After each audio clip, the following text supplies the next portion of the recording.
Good evening friends, कैसे हैं आप लोग। होप सो आप बढ़िया होंगे। मैं बता दूं, मैं भी ठीक हूँ।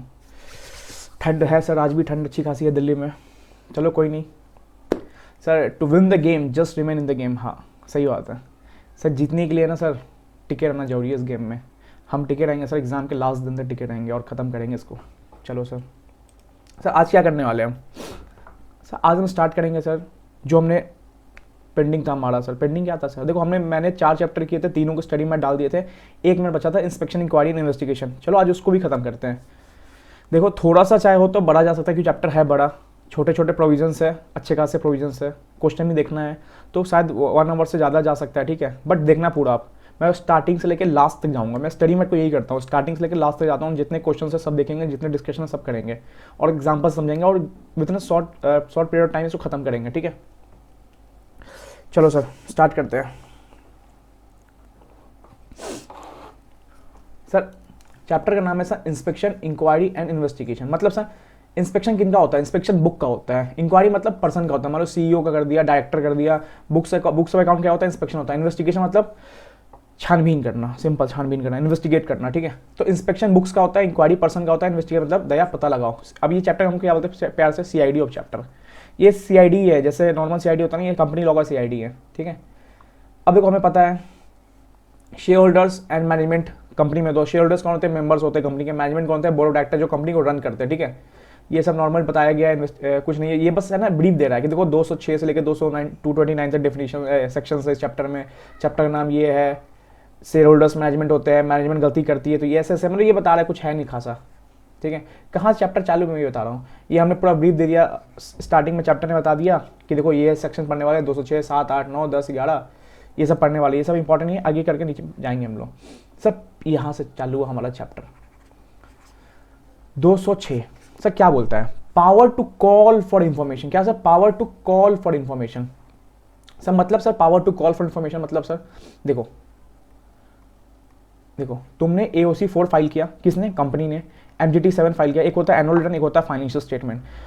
किसने फाइल किया, कंपनी ने। किसको फाइल किया, आरओसी को, रजिस्ट्रार को। ठीक है, अब आरओसी को लगाना यार ये लोन का अमाउंट है, तुमने 100 करोड़ दिखाया यार, ये कैसे दिखा दिया। ऐसा मुझे लग नहीं रहा है कि लोन का अमाउंट 100 करोड़ है, या मान लो कुछ भी ऐसा आरओसी को लगाना, एक्सप्लेनेशन चाहिए आरओसी को कि लोन का अमाउंट 100 करोड़, डेटर तुम्हारे 500 करोड़ दिख रहे हैं। तो आरओसी क्या करेगा, आरओसी करेगा call.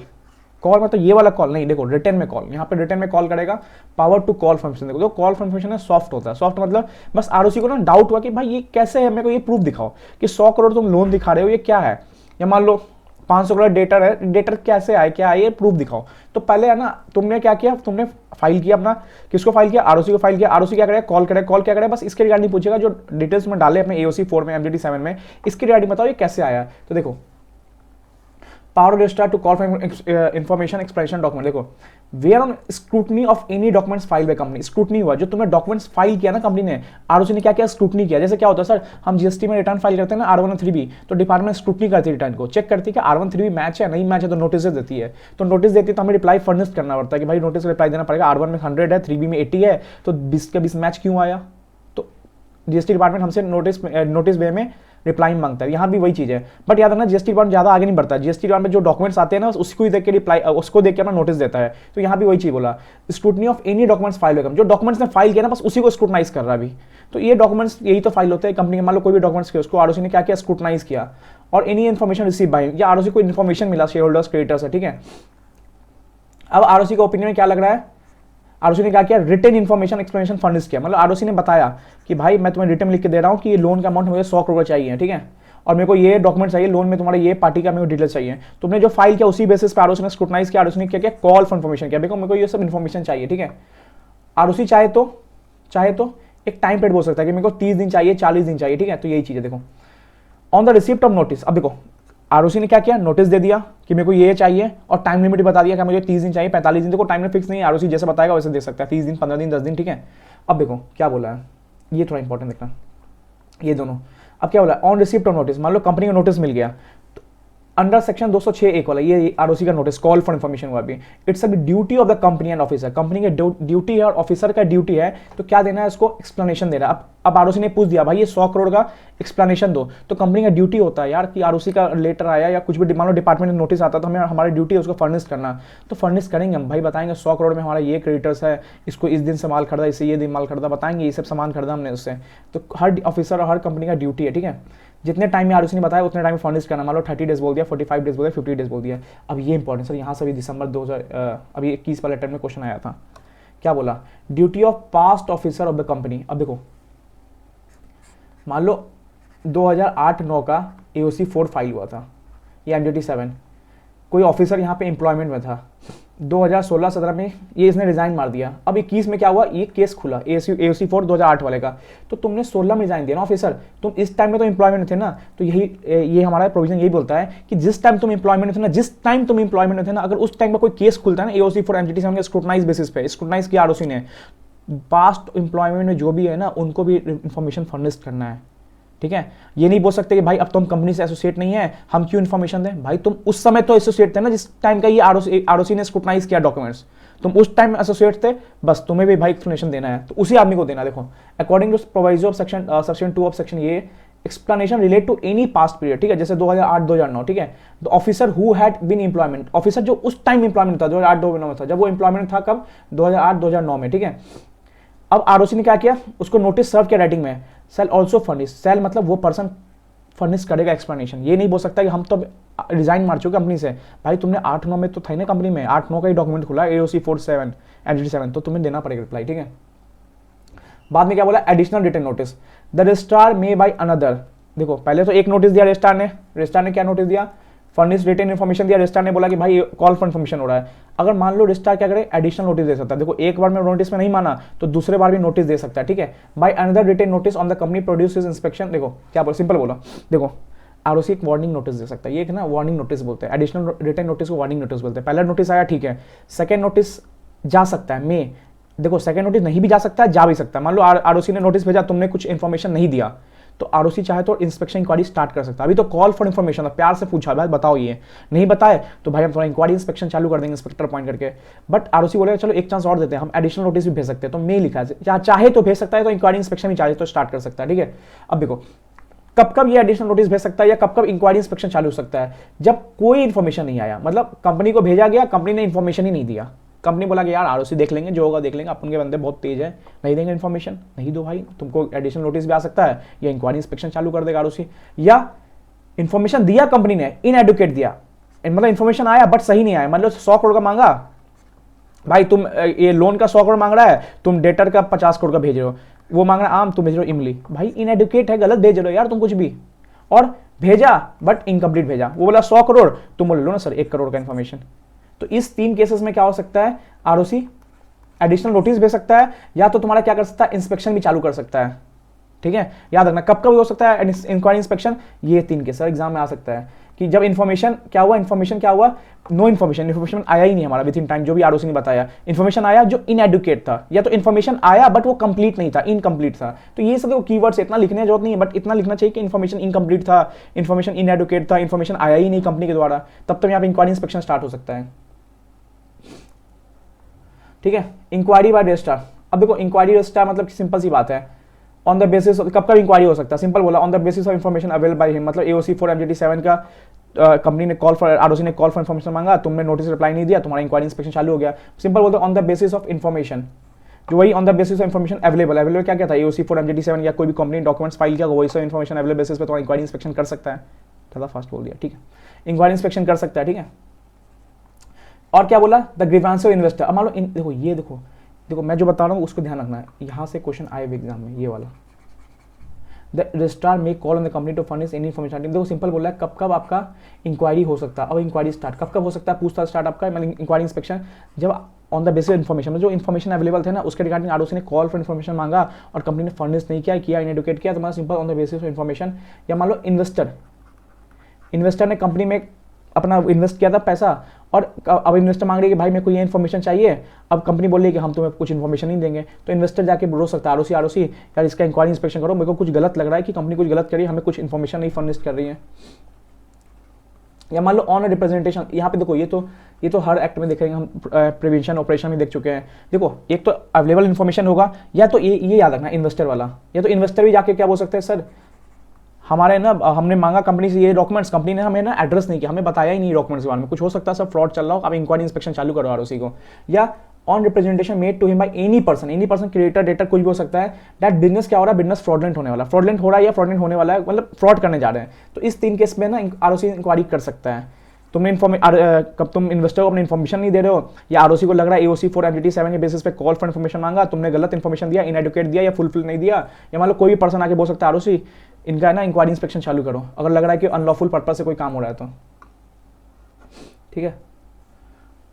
Before calling the company, देखो सिंपल बोला, आरओसी क्या करेगा, आरओसी इंक्वायरी इंस्पेक्शन करने से पहले एक रीजन राइटिंग करेगा, मतलब किस बेस पे तुमने इंक्वायरी इंस्पेक्शन चालू किया, इसी 3 बेसिस में बताएगा कि आरओसी लग रहा है कि आरओसी खुद के बेस पे कर रहा है, मतलब एओसी 4 एमजीटी 7 के बेस पे कर रहा है, या आरओसी लिख के जाएगा कि वो तुमने कंपनी किसी ने ना इन्वेस्टर के ग्रीवांसेस रिजॉल्व नहीं किया, हम इस बेसिस पे तो इंक्वायरी इंस्पेक्शन कर रहे हैं, तो आरओसी डायरेक्ट नहीं इंक्वायरी इंस्पेक्शन चल जाएगा, आरओसी भी लिख के जाएगा, आरओसी अपने बुक्स में लिखेगा, मान लो लिख के जाएगा कि हाँ देखो हम इस कंपनी का इंक्वायरी इंस्पेक्शन कर रहे हैं ऑन द बेसिस ऑफ क्या, on the basis of company ने इन्वेस्टर के ग्रीवांसेस रिजॉल्व नहीं किए, तो कुछ एक लिख के जाएगा आरओसी की हाँ तुम किसी कंपनी का इंक्वायरी इंस्पेक्शन कर रहे हो तो बताओ तो किस रीजन का कर रहे हो, आरओसी को लिखना पड़ेगा अपने, ठीक है।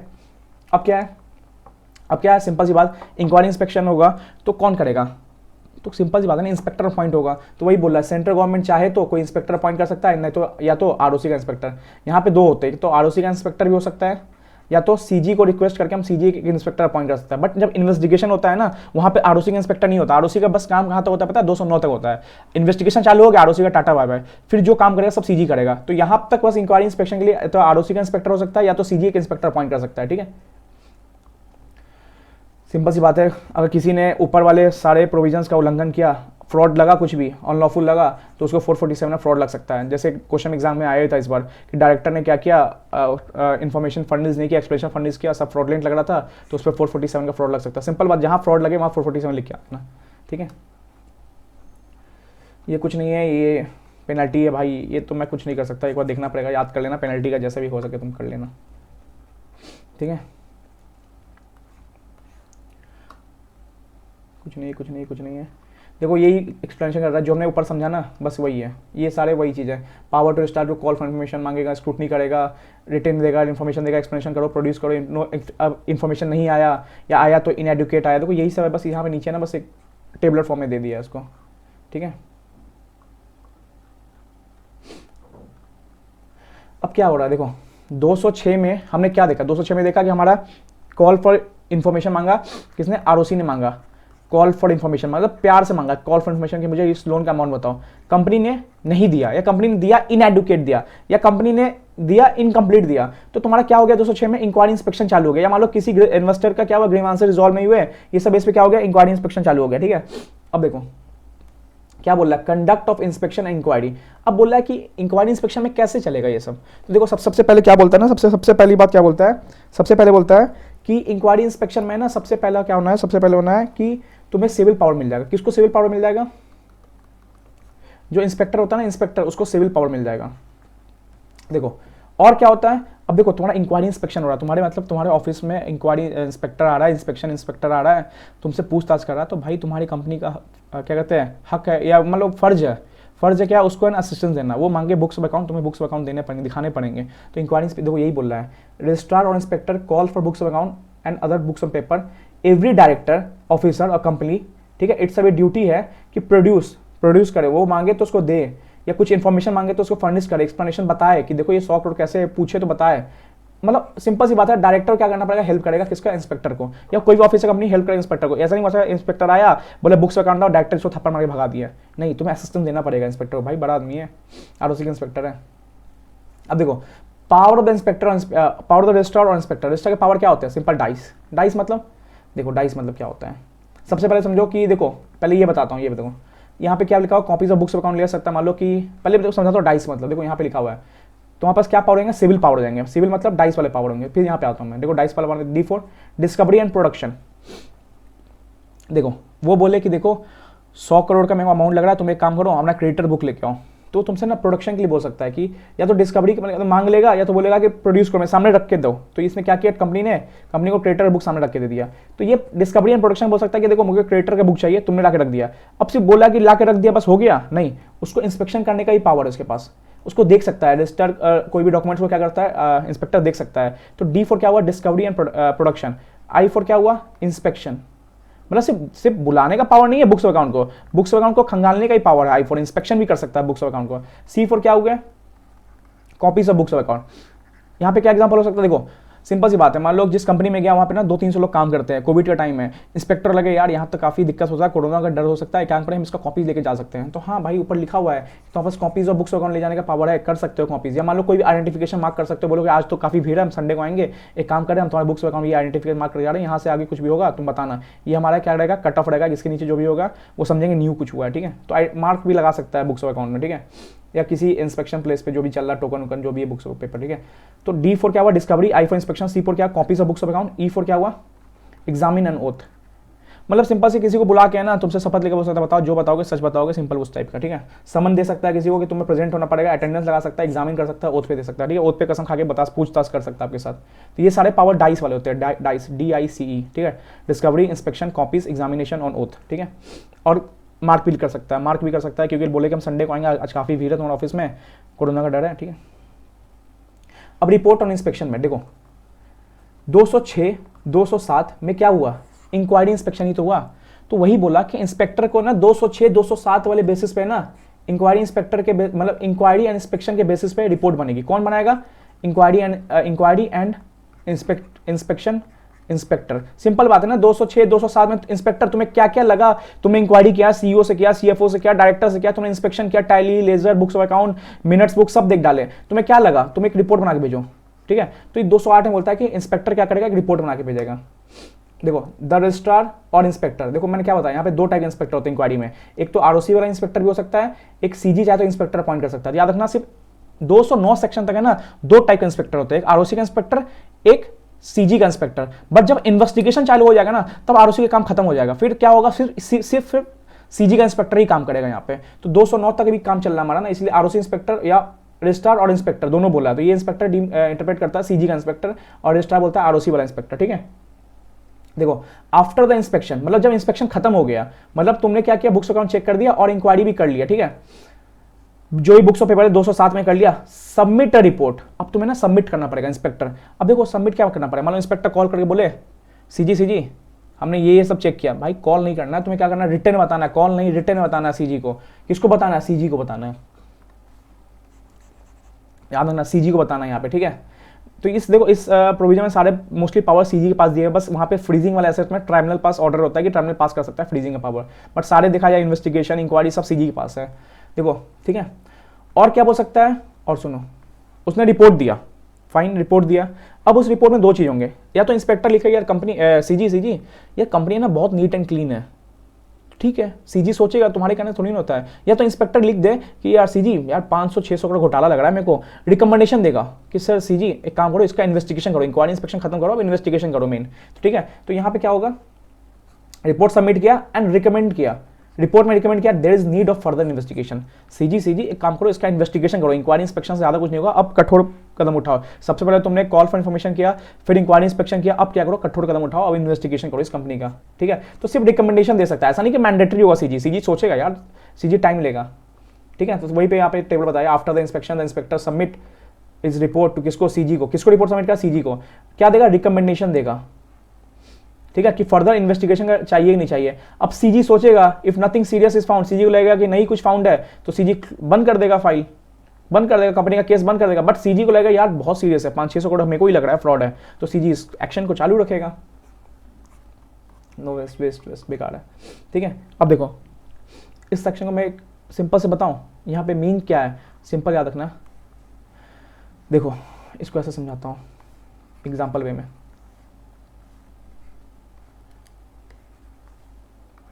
ठीक है, देखो यहाँ पे क्या हुआ, कॉल फॉर इंफॉर्मेशन, ठीक है। इसके बाद यहाँ पे क्या हुआ, इंक्वायरी। तो हमें पता है 206 सेक्शन 206 और 207, ठीक है। यहाँ पे क्या हुआ, यहाँ पे हुआ रिपोर्ट। देखो मैं आराम, देखो ये समझ जाओगे, 209 समझ आ जाएगा, 208। अब एक बात और, रिपोर्ट किसके जाता है? रिपोर्ट जाता है सीजी को। सीजी डिसीजन लेगा कि अगर इन्वेस्टिगेशन करना है तो 210 में इन्वेस्टिगेशन होगा। तो ये बीच में क्या बचा? ये बीच में सर, ये बीच में बचा 209, यही बीच में 209 है सर। मतलब देखो, रिपोर्ट गया सीजी के पास, फाइन, रिपोर्ट गया सीजी के पास। अब 209 क्या बोलता है ना, मान लो रिपोर्ट जाने से लेके इन्वेस्टिगेशन ऑर्डर आने बीच में क्या हुआ, कंपनी के डायरेक्टर को लगा कि यार हम तो पकड़ा जाएंगे, काम करते हैं ना, सारे रिकॉर्ड जला देते हैं, छिपा देते हैं, उड़ा देते हैं, फेंक देते हैं, तोड़ देते हैं। तो ये जो बीच वाले जो टाइम पीरियड होता है ना, कंपनी को लगता है यार अब तो हम फंसने वाले हैं, सीजी 210 में इन्वेस्टिगेशन ऑर्डर दे देगा। क्या कम करते हैं हम, इसी बीच में ना रिपोर्ट जाने से लेके सीजी के इन्वेस्टिगेशन ऑर्डर के बीच में हम सारी रिपोर्ट क्या करते हैं, जला देते हैं, तोड़ देते हैं, फेंक देते हैं, उड़ा देते हैं, ठीक है। अब यहाँ पे क्या हुआ, आरओसी इंस्पेक्टर दौड़ते हुए आया, मतलब कंपनी के ऑफिसर जलाने ही वाले थे, हाथ में लाइटर लिया हुआ था, कागज जलाने वाले थे, और आरओसी इंस्पेक्टर दौड़ते हुए आया और क्या किया, कागज छीन के अपने पास रख लिया। अब ये लोग क्या हुए, नाराज हो गए, बोले यार जलाने देते यार। आरओसी इंस्पेक्टर, पागल हो क्या, तुम्हारा इन्वेस्टिगेशन करवाने वाले, तुम सारे रिकॉर्ड जलाने वाले। किसके रिकॉर्ड हो सकते हैं? देखो, कंपनी ऑडिटर रिकॉर्ड, सीएस के रिकॉर्ड, कंपनी के एमपी के रिकॉर्ड, मान लो कंपनी का अच्छा खासा कॉन्ट्रैक्ट रिकॉर्ड, कुछ भी अगर कोई जला रहा है ना, कोई ऑफिसर जला रहा है ना, तो आरओसी चाहे तो उसको आके सर्च एंड सीज कर सकता है, सीज भी कर सकता है। बट इसी में एक बंदा है ना, बंदे ने मेरा क्लास देखा था, ठीक है, इस बंदे ने मेरा क्लास देखा, ये बोला ना सर आरओसी इंस्पेक्टर आप आ तो रहे हो, बढ़िया है, आप सर्च सीज भी करो, बढ़िया है, क्या आप स्पेशल कोर्ट का परमिशन लेके आए हो? सर यही बात बताना है मेरे को। देखो आरओसी का, देखो यहाँ तक तो मैंने क्या बोला, यहाँ से आरओसी इंस्पेक्टर काम खत्म हो जाता है, बट अभी 209 तक है ना आरओसी का इंस्पेक्टर काम है। आरओसी इंस्पेक्टर क्या किया, आके उसको लगा ना, किसी को इन्फॉर्मेशन आया कि आरओसी इंस्पेक्टर बताया कि यार कंपनी के डायरेक्टर ना जलाने वाले पेपर को, जल्दी जाओ बचाओ, अदरवाइज इन्वेस्टिगेशन होगा तो कुछ पता नहीं चलेगा। आरओसी इंस्पेक्टर क्या किया, इमीडिएट बेसिस पे गया, पेपर छीन के रख लिया। अब ये बोला ना सर हमें पता है, हमने कंपनी लॉ पढ़ के आए हैं, हमने देखा है कि 209 सेक्शन ये बोलता है कि अगर कोई भी आरओसी इंस्पेक्टर हमसे सर्च सीज करने आ रहा है ना, तो उसको स्पेशल कोर्ट का परमिशन लेके आना होता है, समझे, स्पेशल कोर्ट का परमिशन लेके आना पड़ता है, तभी हमसे सर्च सीज कर सकता है कोई भी आदमी, ठीक है। आरओसी का इंस्पेक्टर बोला यार मेरे पास तो है ही नहीं स्पेशल परमिशन, से बोला लाओ मेरे पेपर वापस दो। बट ये अगर ये आरओसी इंस्पेक्टर स्पेशल कोर्ट का परमिशन लेके आता है तो हाँ सर्च सीज कर सकता है। अब बात आता है कितने दिन तक सीज कर सकता है, ठीक है। देखो मैं इसको ना क्लियर बता दिया हूँ, ठीक है, सिंपल बात है, रीडिंग मान लेना, कुछ नहीं है। देखो स्पेशल कोर्ट में ऑथराइज, देखो स्पेशल कोर्ट कर सकता है, ऑथराइज कर सकता है, क्या यही मैं बता रहा हूँ नीचे पे, देखो यही चीज़ है, जो चीज़ मैं बता रहा हूँ यही चीज़ है। क्या ये देखो यही बोला है कि circumstance when information is position, देखो रजिस्ट्रार को या इंस्पेक्टर को इन्फॉर्मेशन मिला कि बुक्स ऑफ अकाउंट या मान लो कंपनी के या केएमपी के डायरेक्टर के, ऑडिटर के या कंपनी सेक्रेटरी के are likely to be destroy, मतलब होने वाले हैं, जलाने वाले, क्या जलाने वाले, अल्टर करने वाले, फॉल्सिफाई करने वाले, सीक्रेट छुपाने वाले, ही में after obtaining an order from special court for the seizure of books, मतलब सीज करने आ रहे हो ना तो स्पेशल कोर्ट का परमिशन लेके आओ आरओसी इंस्पेक्टर, ठीक है। अब बात आता है सर कितने दिन तक सीज कर सकते हैं, सर कितने दिन तक सीज कर सकते हैं बताओ सर।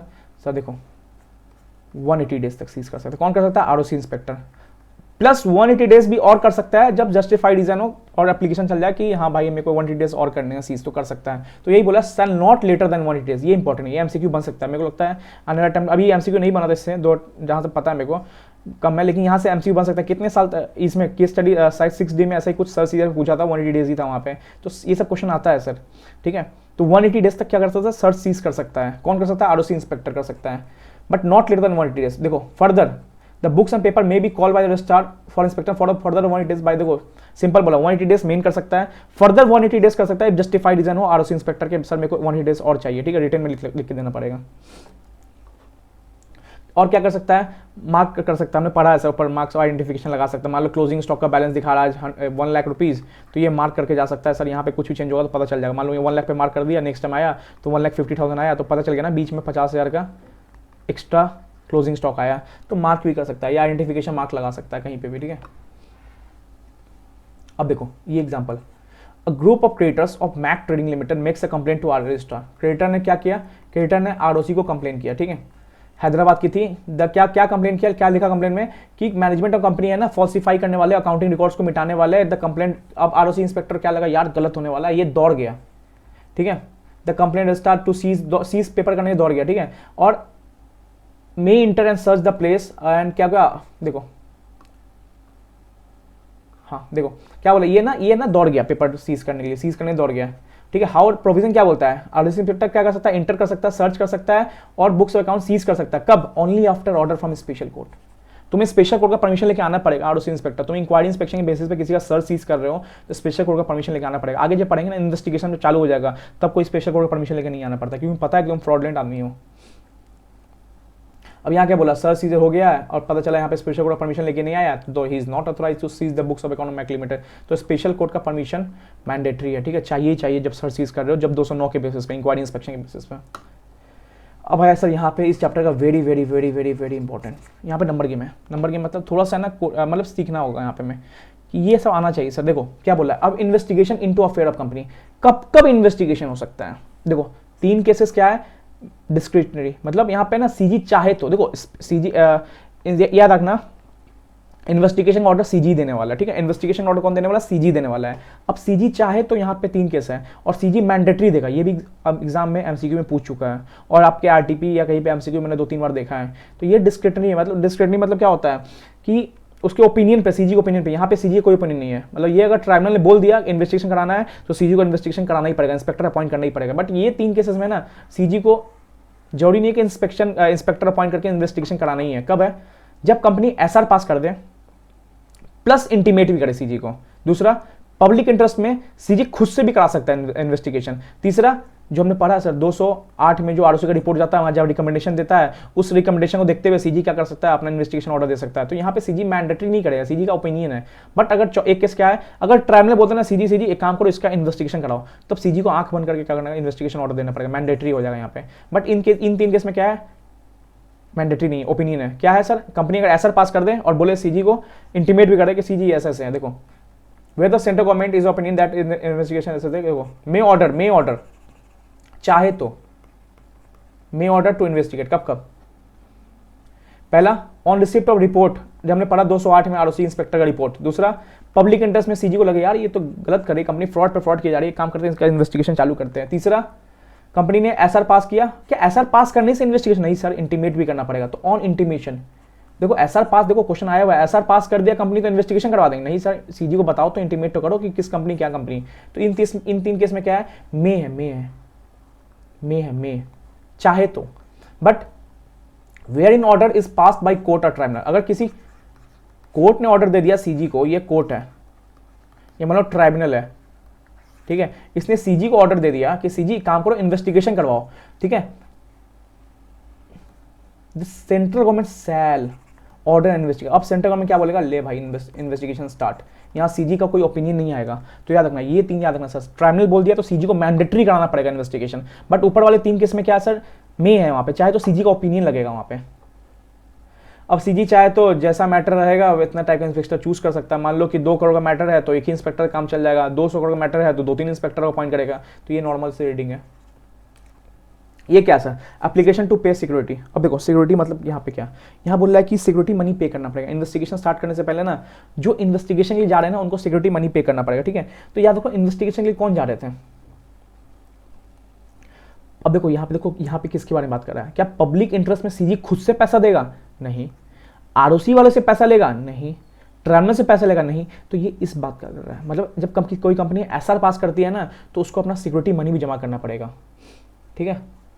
द सेंट्रल गवर्नमेंट में बिफोर अपॉइंटिंग इंस्पेक्टर, जो एप्लीकेंट होता है, एप्लीकेंट यहाँ पे कौन था ऊपर, एसआर पास करने वाली कंपनी, तो कंपनी थी, तो कंपनी को कितना जमा करने का पड़ेगा। देखो यहाँ पे याद करने कुछ नहीं, देखो ये याद कर लेना, ये याद कर लेना, बट ये दिमाग में बैठाना। अभी एग्जाम में दिसंबर 21 में एमसीक्यू था इस पर, और इसके लिए एक सेपरेट सेक्शन है, इसलिए वेट करो, नीचे आगे बताएंगे मैं, सेपरेट सेक्शन है, ठीक है, सेपरेट सेक्शन है। हाँ ये देखो, इसलिए ये वाला थर्ड में याद कर लेना, टर्नओवर मोर देन 200 करोड़ तो 25,000 रुपये लगता है। क्या है ये, सिक्योरिटी मनी है, कॉस्ट है नहीं, वापस हो जाएगा, कब बताएंगे, आगे सेक्शन है इसका, सेपरेट सेक्शन है, इसलिए ये इंपॉर्टेंट है थोड़ा एमसीक्यू के लिए। अब क्या बोला, देखो ये question, share holder of hide and seek limited not satisfied about performance of the company, ठीक है, share holders hide and seek नहीं सेटिस्फाई थे परफॉर्मेंस कंपनी से, ठीक है।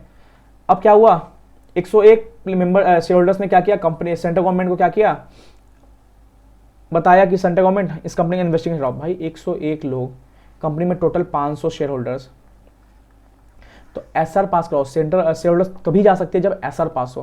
तो एसआर पास कब होगा, जब लगभग 350 से लोग ऊपर होंगे, एसआर 325 शायद, तो 101 लोग तो नहीं जा सकते भाई, एसआर होगा ही नहीं यहाँ पे पास, ठीक ठीक है। तो यही बोल रहा है कि 101 out of 5 member of the company have an applicant to central government to appoint inspector to carry inspector but it is not sufficient, मतलब एसआर पास ही नहीं हुआ। 101 लोग थोड़ी ना सफा, बस 101 मतलब क्या डिफरेंस कर रहा है, तुम 20% ही हो, 20% थोड़ी होता है, अप्रोक्स 75% कम से कम चाहिए, एसआर होना चाहिए, इंटीमेट करना चाहिए। तो company has not pass special, company ने अपना स्पेशल पास ही नहीं किया यहाँ पे। अब देखो क्या बोला है, establishment of serious fraud investigation office. देखो बता रहा हूँ, पहले कंपनी ने क्या किया, कॉल इन्फॉर्मेशन मांगा, फिर कंपनी ने क्या किया, इंक्वायरी इंस्पेक्शन किया 206, 207, फिर क्या हुआ, फिर इन्वेस्टिगेशन हुआ।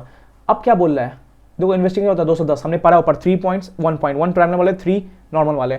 अब इन्वेस्टिगेशन में 2 टाइप का होता है, अगर 2 करोड़ का इन्वेस्टिगेशन है तो नॉर्मल इन्वेस्टिगेशन करवा, मतलब कोई इंस्पेक्टर अपॉइंट होगा नॉर्मल करेगा। बट 200 करोड़ का फ्रॉड है, अच्छी पार्टीज इन्वॉल्व है, रिलेटेड पार्टी खूब बड़ी पड़ी है, बड़े बड़े लोग इन्वॉल्व है, तो भाई मैटर काफ़ी सीरियस है। तो यहाँ पे सीरियस फ्रॉड हो जाता है। देखो इन्वेस्टिगेशन नॉर्मल भी हो सकता है, इन्वेस्टिगेशन एसएफआईओ हो सकता है। एसएफआईओ से कब होगा, जब मैटर बड़ा हो, इन्वेस्टिगेशन का मैटर बढ़ाओ। देखो एसएफआईओ के जाने के लिए भी सेम क्राइटेरिया है, एसआर कंपनी पास होना चाहिए, पब्लिक इंटरेस्ट में होना चाहिए, या आरओसी इंस्पेक्टर बोले, वो इन्वेस्टिगेशन क्राइटेरिया, इन्वेस्टिगेशन एसएफआईओ के लिए भी सेम है। बट एसएफआईओ स्पेशली कब होगा, जब सीरियस लगे कुछ, मतलब high amount of fraud involve है या हाई बहुत नंबर ऑफ पार्टीज इन्वॉल्व है, तब एसएफआईओ होगा। अगर हाई अमाउंट ऑफ फ्रॉड नहीं इन्वॉल्व है तो नॉर्मल हम 2 करोड़ पे क्या नॉर्मल इन्वेस्टिगेशन करा सकते हैं। तो एसएफआईओ कब होता है, जब लगे कि ये कुछ हाई अमाउंट में इन्वॉल्व है, यहाँ पे अच्छा खासा फ्रॉड हो चुका है, 5-5 हज़ार करोड़ फ्रॉड है, विजय माल्या टाइप वाला फ्रॉड है, ठीक है। तो यहाँ पे एसएफआईओ हो सकता है। कौन स्टैब्लिश करेगा, सीजी। देखो इस चैप्टर में सीजी हर जगह, बस कहाँ पे सीजी नहीं है, आगे फ्रीजिंग और एसेट पढ़ेंगे, वहाँ पे ट्राइब्यूनल बोलता ऑर्डर देता है। The central government shall by notification establish an office to call SFIO. CG क्या करेगा, एसएफआईओ को स्टैब्लिश करेगा, ठीक है। अब एसएफआईओ में क्या होता है, देखो 211 यही बोलता है कि एसएफआईओ में कौन कौन रहेंगे। देखो पहले क्या है, 211 में कौन स्टैब्लिश किया, सीजी स्टैब्लिश किया। क्वेश्चन आ सकता है किसने कौन एसएफआईओ को स्टैब्लिश करता है, तो यार इस चैप्टर में मोस्टली हर जगह सीजी ही है, प्रिवेंशन ऑपरेशन में मोस्टली हर जगह ट्राइब्यूनल है, तो इस चैप्टर में क्या है, सीजी है। तो सीजी क्या करेगा, स्टैब्लिश करेगा एसएफआईओ को। अब एसएफआईओ में कौन कौन होगा, तो just like link with the team, cricket team में क्या होता है, team is equal to SFIO. Team में क्या होता है, कैप्टन होता है। एसएफआईओ में क्या होगा, मेन क्या होगा, एक डायरेक्ट होगा, हेड डायरेक्टर होगा, हेड डायरेक्टर होगा, ठीक है। टीम में और क्या होता है सर, बॉलर होता है, बैट्समैन होता है, ऑलराउंडर होता है, कीपर होता है। तो एसएफआईओ में क्या होगा, एक तो हेड डायरेक्टर होगा, उसके साथ जैसा मैटर होगा ना वैसे एक्सपर्ट आएंगे। जैसे मान लो कंपनी लॉ का मैटर है तो कॉर्पोरेट एक्सपर्ट आएगा, शेयर सिक्योरिटीज का मैटर है, कंपनी में फ्रॉड हो रखा है तो कैपिटल मार्केट वो आएगा, एक्सपर्ट आएगा। कॉस्ट अकाउंटिंग का फ्रॉड है तो मैनेजमेंट एक्सपर्ट आएगा, कॉस्ट अकाउंट एक्सपर्ट आएगा। तो ऐसा ही टीम टाइप है, मतलब मेन तो एक हेड डायरेक्टर होना चाहिए। देखो मेन कैप्टन में ना क्रॉस नहीं हो सकता, तो हेड डायरेक्टर होना चाहिए, headed by director and expert हो सकता है, इंटीग्रिटी पर्सन ये सब होगा, तो ये सब एक्सपर्ट भी अपॉइंट हो सकते हैं। जैसा मैटर एक्सपर्ट अपॉइंट कर सकते हैं, जैसा नीड वैसा एक्सपर्ट, ठीक है। ये देखो ये एक एमसीक्यू याद कर लेना, जो सेंट्रल गवर्नमेंट जो ना डायरेक्टर अपॉइंट करते हैं ना एसएफआईओ में, who shall be an officer not below the rank of joint secretary of the government। मतलब जो डायरेक्टर हेडेड डायरेक्टर है ना, इसका पोस्ट है ना not below the rank of joint secretary of government media होना चाहिए, मतलब इसके रैंक से नीचे नहीं होना चाहिए। एग्जाम से एमसीक्यू पूछ सकता है कि not below the rank of chief justice, not below the rank of joint secretary, not below the rank of ऐसे करके। तो ये आपको पता होना चाहिए कि जो डायरेक्टर है ना, इसका रैंक है ना सर जॉइंट सेक्रेटरी के बराबर हो चलेगा, इससे ज़्यादा हो चलेगा, बट इससे कम नहीं होना चाहिए। Joint secretary of government India से कम नहीं होना चाहिए। तो ये एक इंपॉर्टेंट याद रखना। मेरे को एमसीक्यू दिखा था यहाँ से 2-3 बार कहीं ना कहीं दिखा है इसका एमसीक्यू, याद रखना, ये याद रखना, ठीक है। कुछ नहीं है, टर्म्स कंडीशन रूल्स में, रूल्स हमारे चैप्टर में नहीं है, ठीक है। अब देखो 211 क्या बोलता है, एसएफआईओ कौन बनाएगा और एसएफआईओ में कौन कौन रहेंगे। अब 212 बोलता है एसएफआईओ काम कैसे करेगा। देखो यहाँ पे सेम चीज बोला कि पहले इन्वेस्टिगेशन, एसएफआईओ तो इन्वेस्टिगेशन करने आ रहा है, तो सबसे बता दिया एसएफआईओ ट्रिगर कब होगा। तो भाई ट्रिगर मतलब क्या, एसएफआईओ मतलब क्या, सीरियस फ्रॉड इन्वेस्टिगेशन ऑफिसर। तो मतलब सिंपल सी बात है ना, इन्वेस्टिगेशन जैसे ट्रिगर होता है ऐसे एसएफआईओ ट्रिगर होगा, बट स्पेशली एसएफआईओ के लिए क्या हो जाएगा, जब अमाउंट हाई होता है तब एसएफआईओ को दे देते हैं मैटर। तो सिंपल सी बात है, एसएफआईओ कब ट्रिगर होगा, जब इन्वेस्टिगेशन होगा। अब इन्वेस्टिगेशन कब ट्रिगर होगा, जब 210 होगा। 210 में क्या क्या मैटर था, एसआर हो, इंटीमेट हो, पब्लिक इंटरेस्ट में हो, और जब आरओसी का रिपोर्ट में आ जाए कि इन्वेस्टिगेशन कराओ, बस ये जब मैटर संगीन हो जाता है तब एसएफआईओ हो जाता है। इन्वेस्टिगेशन का तो अलग से कोई मैटर नहीं, इन्वेस्टिगेशन जब होगा तब इन्वेस्टिगेशन हो, जब मैटर संगीन होता है तब उसको एसएफआईओ को दे देते हैं।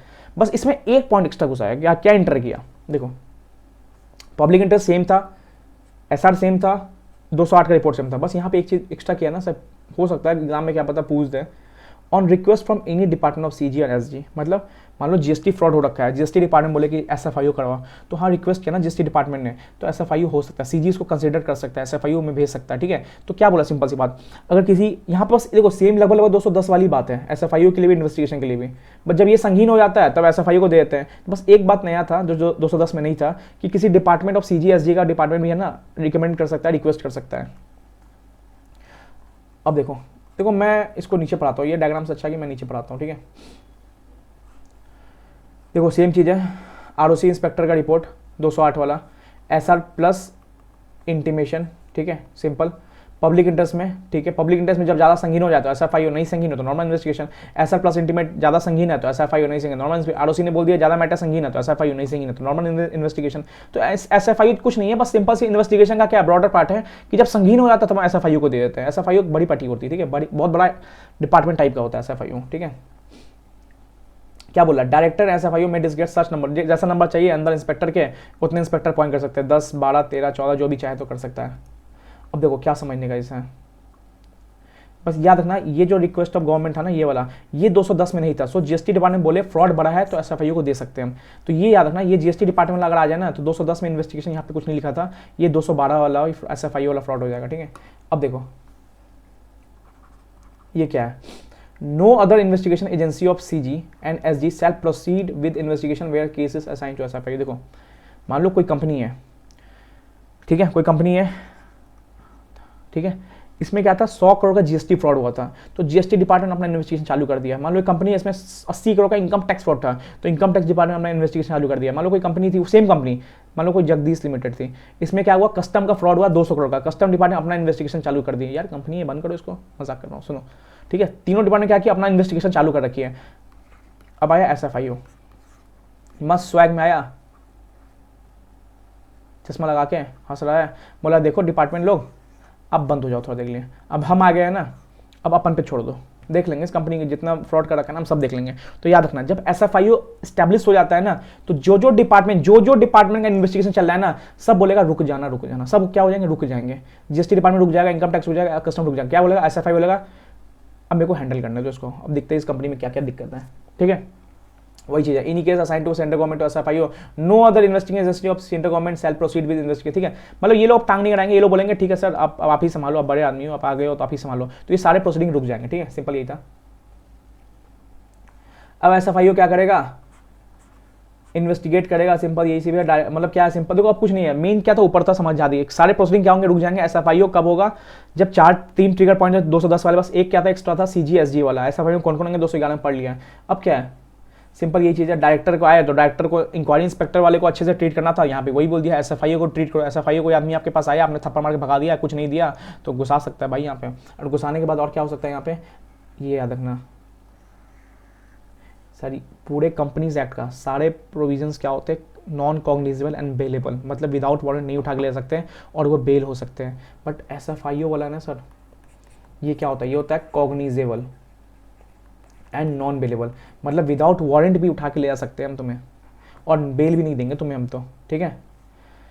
सिंपल समझना, एसएफआईओ के बहुत संगीन होता है सर, एसएफआईओ में सारे प्रोविजंस देखो पूरे कंपनीज एक्ट में सारे प्रोविजन होते हैं नॉन कॉग्निजेबल, मतलब कोई अगर रिटन कंप्लेंट किया ना तभी हम किसी को अरेस्ट कर सकते हैं। बट एसएफआईओ क्या होता है कॉग्निजेबल एंड नॉन बेलेबल, मतलब यहाँ पे क्या है ना पता हम तुम फ्रॉड कर रहे हो और 447 लग रहा है फ्रॉड पे तुम पे, तो हम विदाउट वारंट किसी कंप्लेंट के बिना बेसिस पे तुम उठा के ले जा सकते हैं और बेल भी नहीं देंगे। बट बेल कब मिलेगा, जब पब्लिक वकील मतलब पब्लिक प्रोसिक्यूटर उसको ऑब्जेक्ट ना उठाए, या ऑब्जेक्ट उठाए भी बट कोर्ट को लगे ना कि ये बेल पे कुछ नहीं करेगा, या मान लो ये गिल्टी ऑफ फ्रॉड नहीं, इसको जानबूझ के पकड़ लिया तुमने, देखो बेल नहीं मिलेगा। एसएफआईओ वाले केस में क्या होता है, देखो as per section offences cover under sex shall be cognizable and no person accused any offence shall be release on bail. Simple सी बात है 212 सेक्शन 6 में एसएफआईओ वाला में कॉग्निजेबल एंड नॉन बेलेबल, मतलब सिंपल एक लौता सेक्शन है जहां पे कॉग्निजेबल एंड नॉन बेलेबल है कंपनीज एक्ट में। बट बेलेबल कब हो जाएगा, जब पब्लिक प्रोसिक्यूटर मतलब सरकारी वकील क्या करे, सिंपल बात है गवर्नमेंट का वकील क्या करे, इस पर सवाल ना उठाए बेल पे, मतलब सवाल उठाए भी बट कोर्ट को सेटिस्फाई कर दे, कोर्ट उसको सेटिस्फाई कर दे देखो भाई ये पर्सन ठीक लग रहा है, गिल्टी ऑफ फ्रॉड नहीं है, या मान लो ये बेल पे होके ना कुछ फ्रॉड वर्ड नहीं करेगा, इसको हम बेल दे देते हैं। हाउएवर मतलब और भी केसेस में कोई पर्सन क्या है 15 साल 364 दिन का, सर देखो 16 ईयर नहीं लिख के आ जाना, 16 वाले को बेल नहीं मिलेगा, 15 साल 364 दिन मतलब 16 साल से कम हो, वुमेन हो, सिक हो, बीमार पर्सन हो, उसको क्या करते हैं रिलीज ऑन बेल कर सकते हैं। बट इंपॉर्टेंट लाइन क्या है sir, only if special court directs, special court direct करेगा तभी इन तीनों को हम क्या कर सकते हैं रिलीज ऑन बेल कर सकते हैं। स्पेशल कोर्ट कौन होता है, जो फ्रॉड वाले मामले देखता है वो स्पेशल कोर्ट सीजी स्टैब्लिश करता है, and number of special court जैसा चाहे वैसा स्टेट में कर सकता है, समझ लो। अभी पढ़ेंगे स्पेशल कोर्ट, आज का हमारा क्लास स्पेशल कोर्ट पे ही है, इसके बाद जो हमारा 17 नंबर रेगुलर लेक्चर चल रहे हैं उसमें स्पेशल कोर्ट है, ठीक है। कुछ नहीं है, पावर टू अरेस्ट क्या हुआ है, देखो अरेस्ट के लिए वारंट नहीं चाहिए बट भाई रीजन तो लिखने पड़ेंगे, देखो मान लो कोई डायरेक्टर आया, मान लो कोई पर्सन आया, उसने क्या किया, यहाँ पे लिखा हुआ है कॉग्निजेबल एंड नॉन बेलेबल, मतलब विदाउट वारंट उठा के ले जा सकते हो, बट विदाउट वारंट उठा के ले जा रहे हो ना, तो तुम्हें रीजन लिख के पड़ेंगे कि किस बेसिस पे उठा के ले जा रहे हो। देखो किसी ने कंप्लेन नहीं किया किसी पे, बट तुम्हारे बेसिस लिखा होना चाहिए कि हाँ इसने ना 400 करोड़ का फ्रॉड किया हुआ है, 500 करोड़ का फ्रॉड किया हुआ है, तो हम इस बेसिस पे उठा के ले आ रहे हैं। तो जो पर्सन उठाने ले आया ना, बस किसी पर्सन को, ऑडिटर को उठाने आया है SFIO वाले बेसिस पे 212 सबसेक्शन 6 के बेसिस पे, कॉग्निजेबल नॉन बेलेबल, तो वो पर्सन को है ना कम से कम लिखना तो पड़ेगा ना कि ये भाई इसने किया क्या है। तुम ऐसे ही देखो, तुम्हें पावर है विदाउट वारंट उठा के ले सकते हो, बट तुम कुछ लिख के जाओ, मतलब है ना विक्सेसियस नहीं होना चाहिए कि तुम जबरदस्ती किसी पर्सन को तंग कर दोगे, जबरदस्ती को उठा के ले आओगे। भाई तुम देखो आरओसी इंस्पेक्टर, मान लो कोई भी इंस्पेक्टर आया उठाने के लिए, अरेस्ट करने के लिए, तो वो रीजन रिकॉर्ड करके जाएगा, देखो ये ऑडिटर है ना, ये 500 करोड़ का फ्रॉड कर रखा है, हमारे पास ये है ना रीजन है, हाँ तब जाओ ना, उठाओ ना इसको। बट तुम विदाउट कोई रीजन जा रहे हो, ऐसे उठा के ले जा रहे हो, ठीक है तुम्हारा पावर दिया है, तुम्हारा विदाउट वारंट नहीं चाहिए, बट तुम्हें ये तो नहीं लगा तुम रीजन लिख के नहीं जाओगे, तो रीजन लिख के जाना पड़ेगा, ठीक है। The reason for such will to be record in writing में लिख के जाना पड़ेगा, ठीक है। क्या बोला, if any officer not below rank of assistant director, देखो ये भी एमसीक्यू में आ सकता है, एडी असिस्टेंट डायरेक्टर से नीचे नहीं होना चाहिए पर्सन जो उठाने आया, मतलब अरेस्ट करने आया, ठीक है। On the basis of material, मतलब देखो material position, reason to believe होना चाहिए, किस बेसिस उठा के ले जा रहे हो उस आदमी को जिसने तुम्हें बोला, ठीक है। कॉग्निजेबल नॉन बिलेबल है, तो रीजन लिख के जाओ। अब देखो प्रेजेंटेड बिफोर स्पेशल कोर्ट, मान लो जिसने ना अरेस्ट कर लिया, अरेस्ट कर क्या करेगा, जेल लेके रख देगा, नहीं सुनो, अरेस्ट कर लिया ना, तो उस इंस्पेक्टर को है ना 24 आवर्स में या तो जुडिशियल मजिस्ट्रेट या तो मेट्रोपोलिटन मजिस्ट्रेट, अब देखो यहाँ हम यूपीएससी कर नहीं रहे, हम इसका मतलब बताने जाओ, जुडिशियल मजिस्ट्रेट जो यूपीएससी के एग्जाम पास करते हैं, ये सर नॉर्म पता नहीं, इसका आइडिया नहीं है, देखो मैं क्यों जबरदस्ती का बोलूँ, ठीक है। बट याद रखना, रैंकिंग बता देता हूँ, जुडिशियल मैजिस्ट्रेट थोड़ा हाई लेवल पे होता है, ये थोड़ा हाई कोर्ट से ना डायरेक्ट लिंक होता है थोड़ा, तो अच्छे खासे केसेस देखता है ये जुडिशियल मैजिस्ट्रेट, थोड़ा हायर पोस्ट पे होता है, जैसे हमने कमिश्नर पढ़ता है ना, commissioner AC DC CCIT PCCIT direct test में, बस रैंकिंग याद रखना, जुडिशियल मैजिस्ट्रेट थोड़ा हाई पोस्ट पे होता है, मेट्रोपोलिटन मैजिस्ट्रेट उसके नीचे होता है। तो जिसने भी अरेस्ट किया ना, उसको 24 आवर में या तो जुडिशियल मजिस्ट्रेट पे ले जाओ या तो मेट्रोपोलिटन मजिस्ट्रेट के पास पेश करो उसको, उस पर्सन को अपने पास नहीं रख सकते। कितना देर नहीं रख सकते, 24 आवर, देखो एग्जामिनेशन पूछ सकता है आपसे, ठीक है। सपोज मान लो कि ये दिल्ली का कोई ऑडिटर था, उसने क्या किया, फ्रॉड किया। अब मान लो ये कंपनी कहाँ की थी, कंपनी थी चेन्नई की, चेन्नई की जुडिशियल कंपनी इनकॉर्पोरेट थी, बंदा दिल्ली का था, इंस्पेक्टर आया, इसको अरेस्ट किया और अरेस्ट करके अपने पास रखा रहा 22 घंटे हो गए। भाई उसका आदमी आया, बोला सर हमने कंपनी लॉ पढ़ा, हमने पढ़ा था सब 24 घंटे नहीं रख सकते इसको। बोला रुको ना, टेंशन क्यों ले रहे हो, मान लो 23 घंटे हो गए, जेल में रखा हुआ है ये। बोला सर जल्दी करो, 24 घंटे से ज़्यादा नहीं रख सकते। बोला चलो एक काम करो, इसको वैन में बैठाओ और वैन में ले जाके चेन्नई ले चलो। मान लो यहाँ पे इसको लग गया टोटल 56 आवर, तो 56 प्लस 23 आवर लगभग मान लो 89 हो गए, ठीक है 89 हो गए, 89 आवर्स रख लिया यार, 24 ज़्यादा रख लिया इसने। सर जो क्या लिखा है यहाँ पे ना, इसको क्लियर क्या किया गया है, the period 24 hours shall exclude a time for the journey, मतलब ये जर्नी है ना, जर्नी इसमें नहीं इंक्लूड होगा 24 आवर, मतलब तुम अपने पास मैक्सिमम, जो इंस्पेक्टर जो अरेस्ट कर रहा है वो मैक्सिमम 24 आवर्स रख सकता है, ये जर्नी का टाइम 24 आवर्स में इंक्लूड नहीं होता, ठीक है। तो ये क्वेश्चन बन सकता है आपसे कि मान लो उसने 24 घंटे तक, मान लो 23 घंटे 50 मिनट तक जेल में रखा और 51 मिनट होते ही इसने गाड़ी में बैठा दिया, बोला चल तू चेन्नई निकल, चेन्नई में जुडिशियल मजिस्ट्रेट के पास जा या मेट्रोपोलिटन मजिस्ट्रेट के पास जा, तो ये जर्नी में नहीं इंक्लूड होगा। ये तुम अपने पास कहाँ रख सकते हो, 24 आवर्स तक मैक्सिमम रख सकते हो, उसके मतलब उतने दिन में तुम्हें क्या करना पड़ेगा, तुम्हें पेश करना पड़ेगा जुडिशियल मजिस्ट्रेट या मेट्रोपोलिटन मजिस्ट्रेट के पास। Submission and interim report to CG, the SFIO shall submit interim CG. देखो interim report submit, interim report क्या होता है, फाइनल रिपोर्ट से पहले एक हम क्या कहते हैं, टेम्परेरी क्या कहते हैं, रिपोर्ट करते हैं। क्या एसएफआईओ को टेम्परेरी रिपोर्ट करना मैंडेटरी है, देखो मैंडेटरी नहीं है, but if central government directs, अगर सेंट्रल गवर्नमेंट बोले ना भाई तुम्हें रिपोर्ट देना पड़ेगा, तब मैंडेटरी है, तब क्या है, तब सेल है। बट ऐसा कुछ मैंडेटरी नहीं है कि तुम्हें इंटरिम रिपोर्ट हमेशा देना ही देना है। सीजी मांग लिया ना, तुम्हें इंटरिम रिपोर्ट सबमिट करना, ऐसा नहीं है कि तुम हर 2 महीने जाओ CG yellow report, CG yellow report दे सकते हो, तुम्हारा डिस्क्रिप्शनरी है, बट सीजी मांगा तो भाई तुम्हें उसमें रुक नहीं, तुम ये नहीं बोल सकते हम फाइनल रिपोर्ट देंगे, हम इंटरिम रिपोर्ट नहीं देंगे, ठीक है। तो यहाँ पे वर्डिंग है if the central government direct, central government direct किया ना, तब तुम्हें क्या इंटरिम रिपोर्ट सबमिट करना होगा सीजी को, सीजी बोला तो। फाइनल रिपोर्ट आने के बाद फाइनल रिपोर्ट सबमिट करो, इन्वेस्टिगेशन रिपोर्ट। अब क्या देखो, रिपोर्ट आ गई सीजी के पास, सीजी को पता चला कि 200 करोड़ का फ्रॉड है, जिसमें मान लो अच्छी खासी एक BMW थी, डायरेक्टर मिली थी, एक अच्छा खासा बंगला था।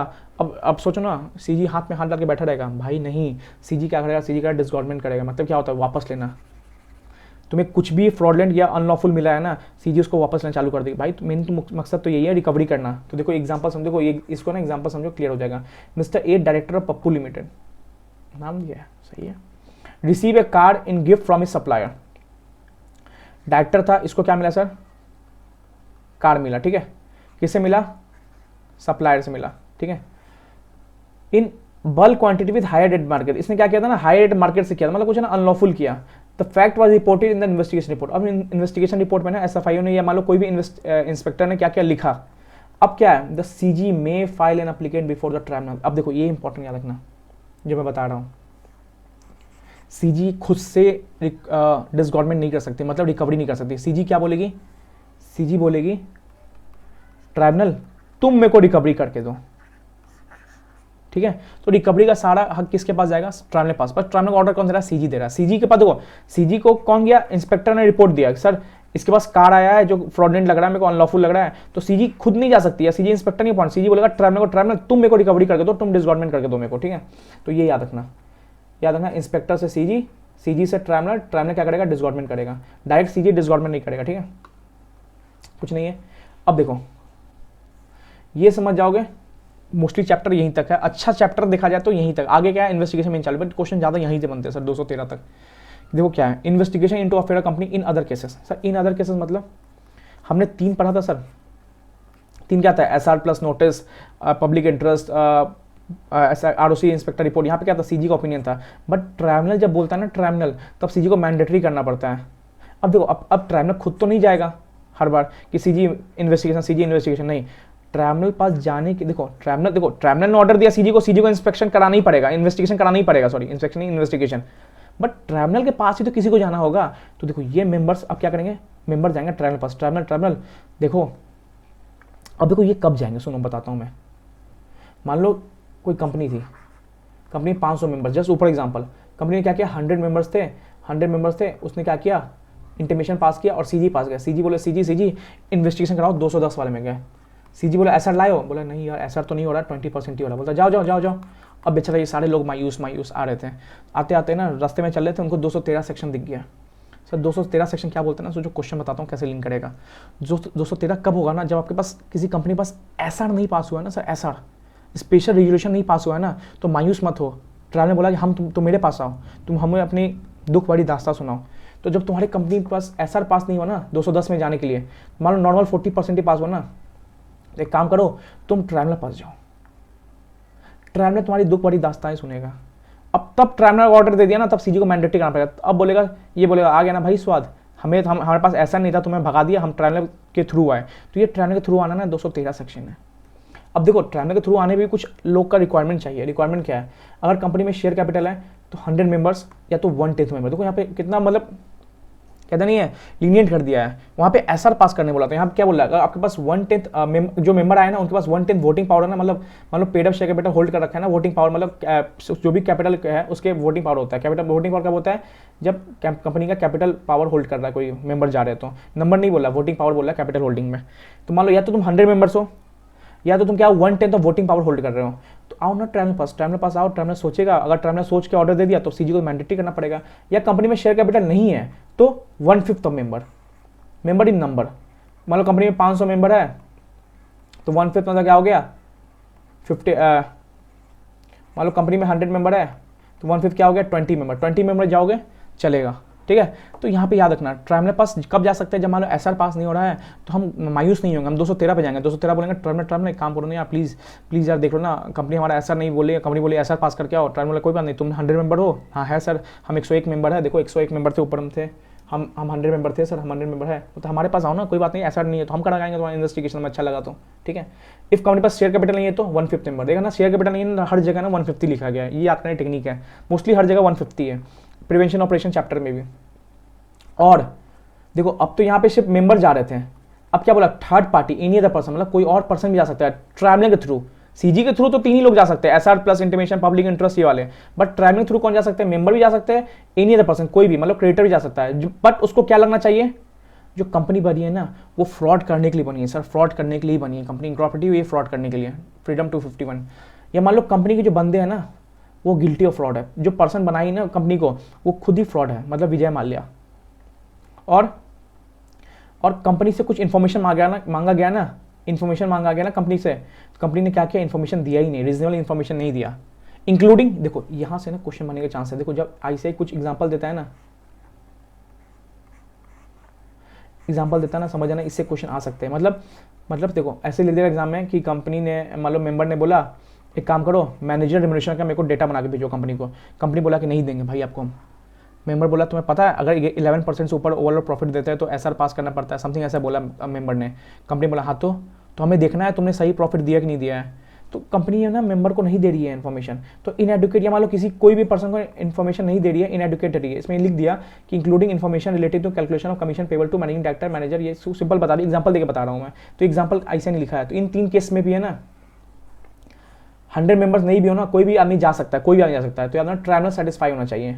तो क्या 3 केस है, पर्सन ने बनाया कंपनी, वो कंपनी फ्रॉड करने लगी थी, पर्सन खुद गिल्टी ऑफ फ्रॉड था, या मान लो कुछ इन्फॉर्मेशन मांगा है कंपनी से, कंपनी ने इन्फॉर्मेशन दिया ही नहीं, इंक्लूडिंग मैनेजर रिम्यूनरेशन वाला कमीशन जो 196 197 के बेसिस पे मिलता है। तो इस केस में ना कोई सिंगल पर्सन भी जा सकता है, चाहे वो क्रिएटर डेटर कोई भी हो। यहाँ पे क्या है, यहाँ पे मेंबर जा सकते हैं, ऊपर क्या था CG through member SR plus intimation होता है। देखो क्या बोल रहा है, अब क्या बोल रहा है, after regional opportunity being hear, मतलब ट्रिब्यूनल देखेगा सुनेगा, उसके बाद क्या करेगा, ऑर्डर देगा appointed by central government and where the order is pass by tribunal. अगर ट्रिब्यूनल ने ऑर्डर दे दिया ना, सीजी सैल, सीजी मैंडेटरी है, सीजी का ओपिनियन नहीं है यहाँ पे, तो याद रखना ये इंपॉर्टेंट है सर एमसीक्यू के लिए भी। 3 जगह ओपिनियन है, एक जगह मैंडेटरी जब ट्रिब्यूनल ऑर्डर देते हैं, और एक या एक से ज़्यादा पर्सन में अपॉइंट कर सकते हैं। यही बोल दिया देखो आफ्टर इन्वेस्टिगेशन, देखो ये अभी नहीं बोलना चाहिए, लास्ट में 447 आना चाहिए, बट याद रखना इन्वेस्टिगेशन हो गया, पता चल गया जो बंदे फ्रॉड किए हुए, जहाँ फ्रॉड लगा वहाँ 447 लगेगा। यही बोल दिया आफ्टर इन्वेस्टिगेशन हो गया, कोई बच्चे बोल रहा हूँ, बंदे को लगा कि किसी ने फ्रॉड किया, मान लो उसको लगा कि भाई कोई फ्रॉड में इन्वॉल्व था, या मान लो अनलॉफुल पर्पस किया, तो उसको 447 लग सकता है, यहाँ पे फ्रॉड का प्रोविजन लग सकता है ये देखो, ठीक है। तो जहाँ फ्रॉड है वहाँ 447 आएगा ही आएगा। हाँ, इसके लिए मैं बोला था सर ऊपर वेट करो। देखो क्या है, security for payment of cost and expenses of investigation, मतलब सिंपल सी बात, यहाँ पे कब जाते हैं, जब एसआर वाला आदमी होता है ना, वो जाता है ना सीजी के पास तब, क्योंकि पब्लिक इंटरेस्ट में सीजी खुद तो कॉस्ट नहीं देगी, जब मान लो आरओसी इंस्पेक्टर से नहीं मांगेगी कॉस्ट दो, तो एक यही केस बनता है जहाँ पे क्या हो सके, ये 25,000 रुपये देखें सीजी को, क्या बोल सकता है सीजी, देखो सर हमारे पास एसआर है, इंटीमेट है, हम सिक्योरिटी मनी भी डिपॉजिट कर रहे हैं, आप काम करो इन्वेस्टिगेशन चालू करो। तो देखो यही बोल रहा है, provided for security payment of cost expenses where investigation order by CG in pursuance of section ये, और ट्रिब्यूनल पास कौन जाता है, जब मान लो शेयर होल्डर 100 मेंबर जाते हैं। यहाँ पे देखो जहाँ शेयर होल्डर जाएगा ना, वहाँ 25,000 रुपये लेना है, क्योंकि सोचो ना आरओसी इंस्पेक्टर ये सब खुद डिपार्टमेंट का आदमी, इससे क्या 25,000 रुपये ले, खुद के आदमी से खुद से पैसा ले नहीं। तो जहाँ शेयर होल्डर्स गए ना, वहाँ क्या हुआ, ये 25,000 का प्रोविजन है। अब देखो ये 25,000 क्या है, ये सिक्योरिटी मनी है। अब सोचो ना, आप कहीं रेंट पे रहने जाते हो, आप सिक्योरिटी मनी देते हो, क्या वो रखे रहता है, नहीं, जब छोड़ते हो वापस कर देता है। तो यही चीज़ वही है, जब आपने किस लिए दिया था पैसा, आपको लगा इन्वेस्टिगेशन होना चाहिए, जब इन्वेस्टिगेशन हुआ और ये प्रोसिक्यूशन में कन्वर्ट हो गया, मतलब लगा कि हाँ यार ये बंदे मिले हुए हैं, ये सीईओ फ्रॉड किया है, सीए फ्रॉड किया है, सीएस फ्रॉड किया है, या मान लो कोई भी कैंपी मेंबर फ्रॉड किया है, मतलब पता चल गया, इन्वेस्टिगेशन टर्न्स इनटू प्रोसिक्यूशन, तब बोलेगा यार एक काम करो शेयर होल्डर्स, तुम्हें लो 25,000 वापस, अच्छा काम किया तुमने, हम तुम्हारा पैसा नहीं रखेंगे। बट ये बोला कि नहीं हुआ वापस, तो भाई प्रोसिक्यूशन नहीं हुआ तो 25,000 गए तुम्हारे, तुम लगा तुम जानबूझ के देने आओगे, इन्वेस्टिगेशन कराने आओगे, ठीक है।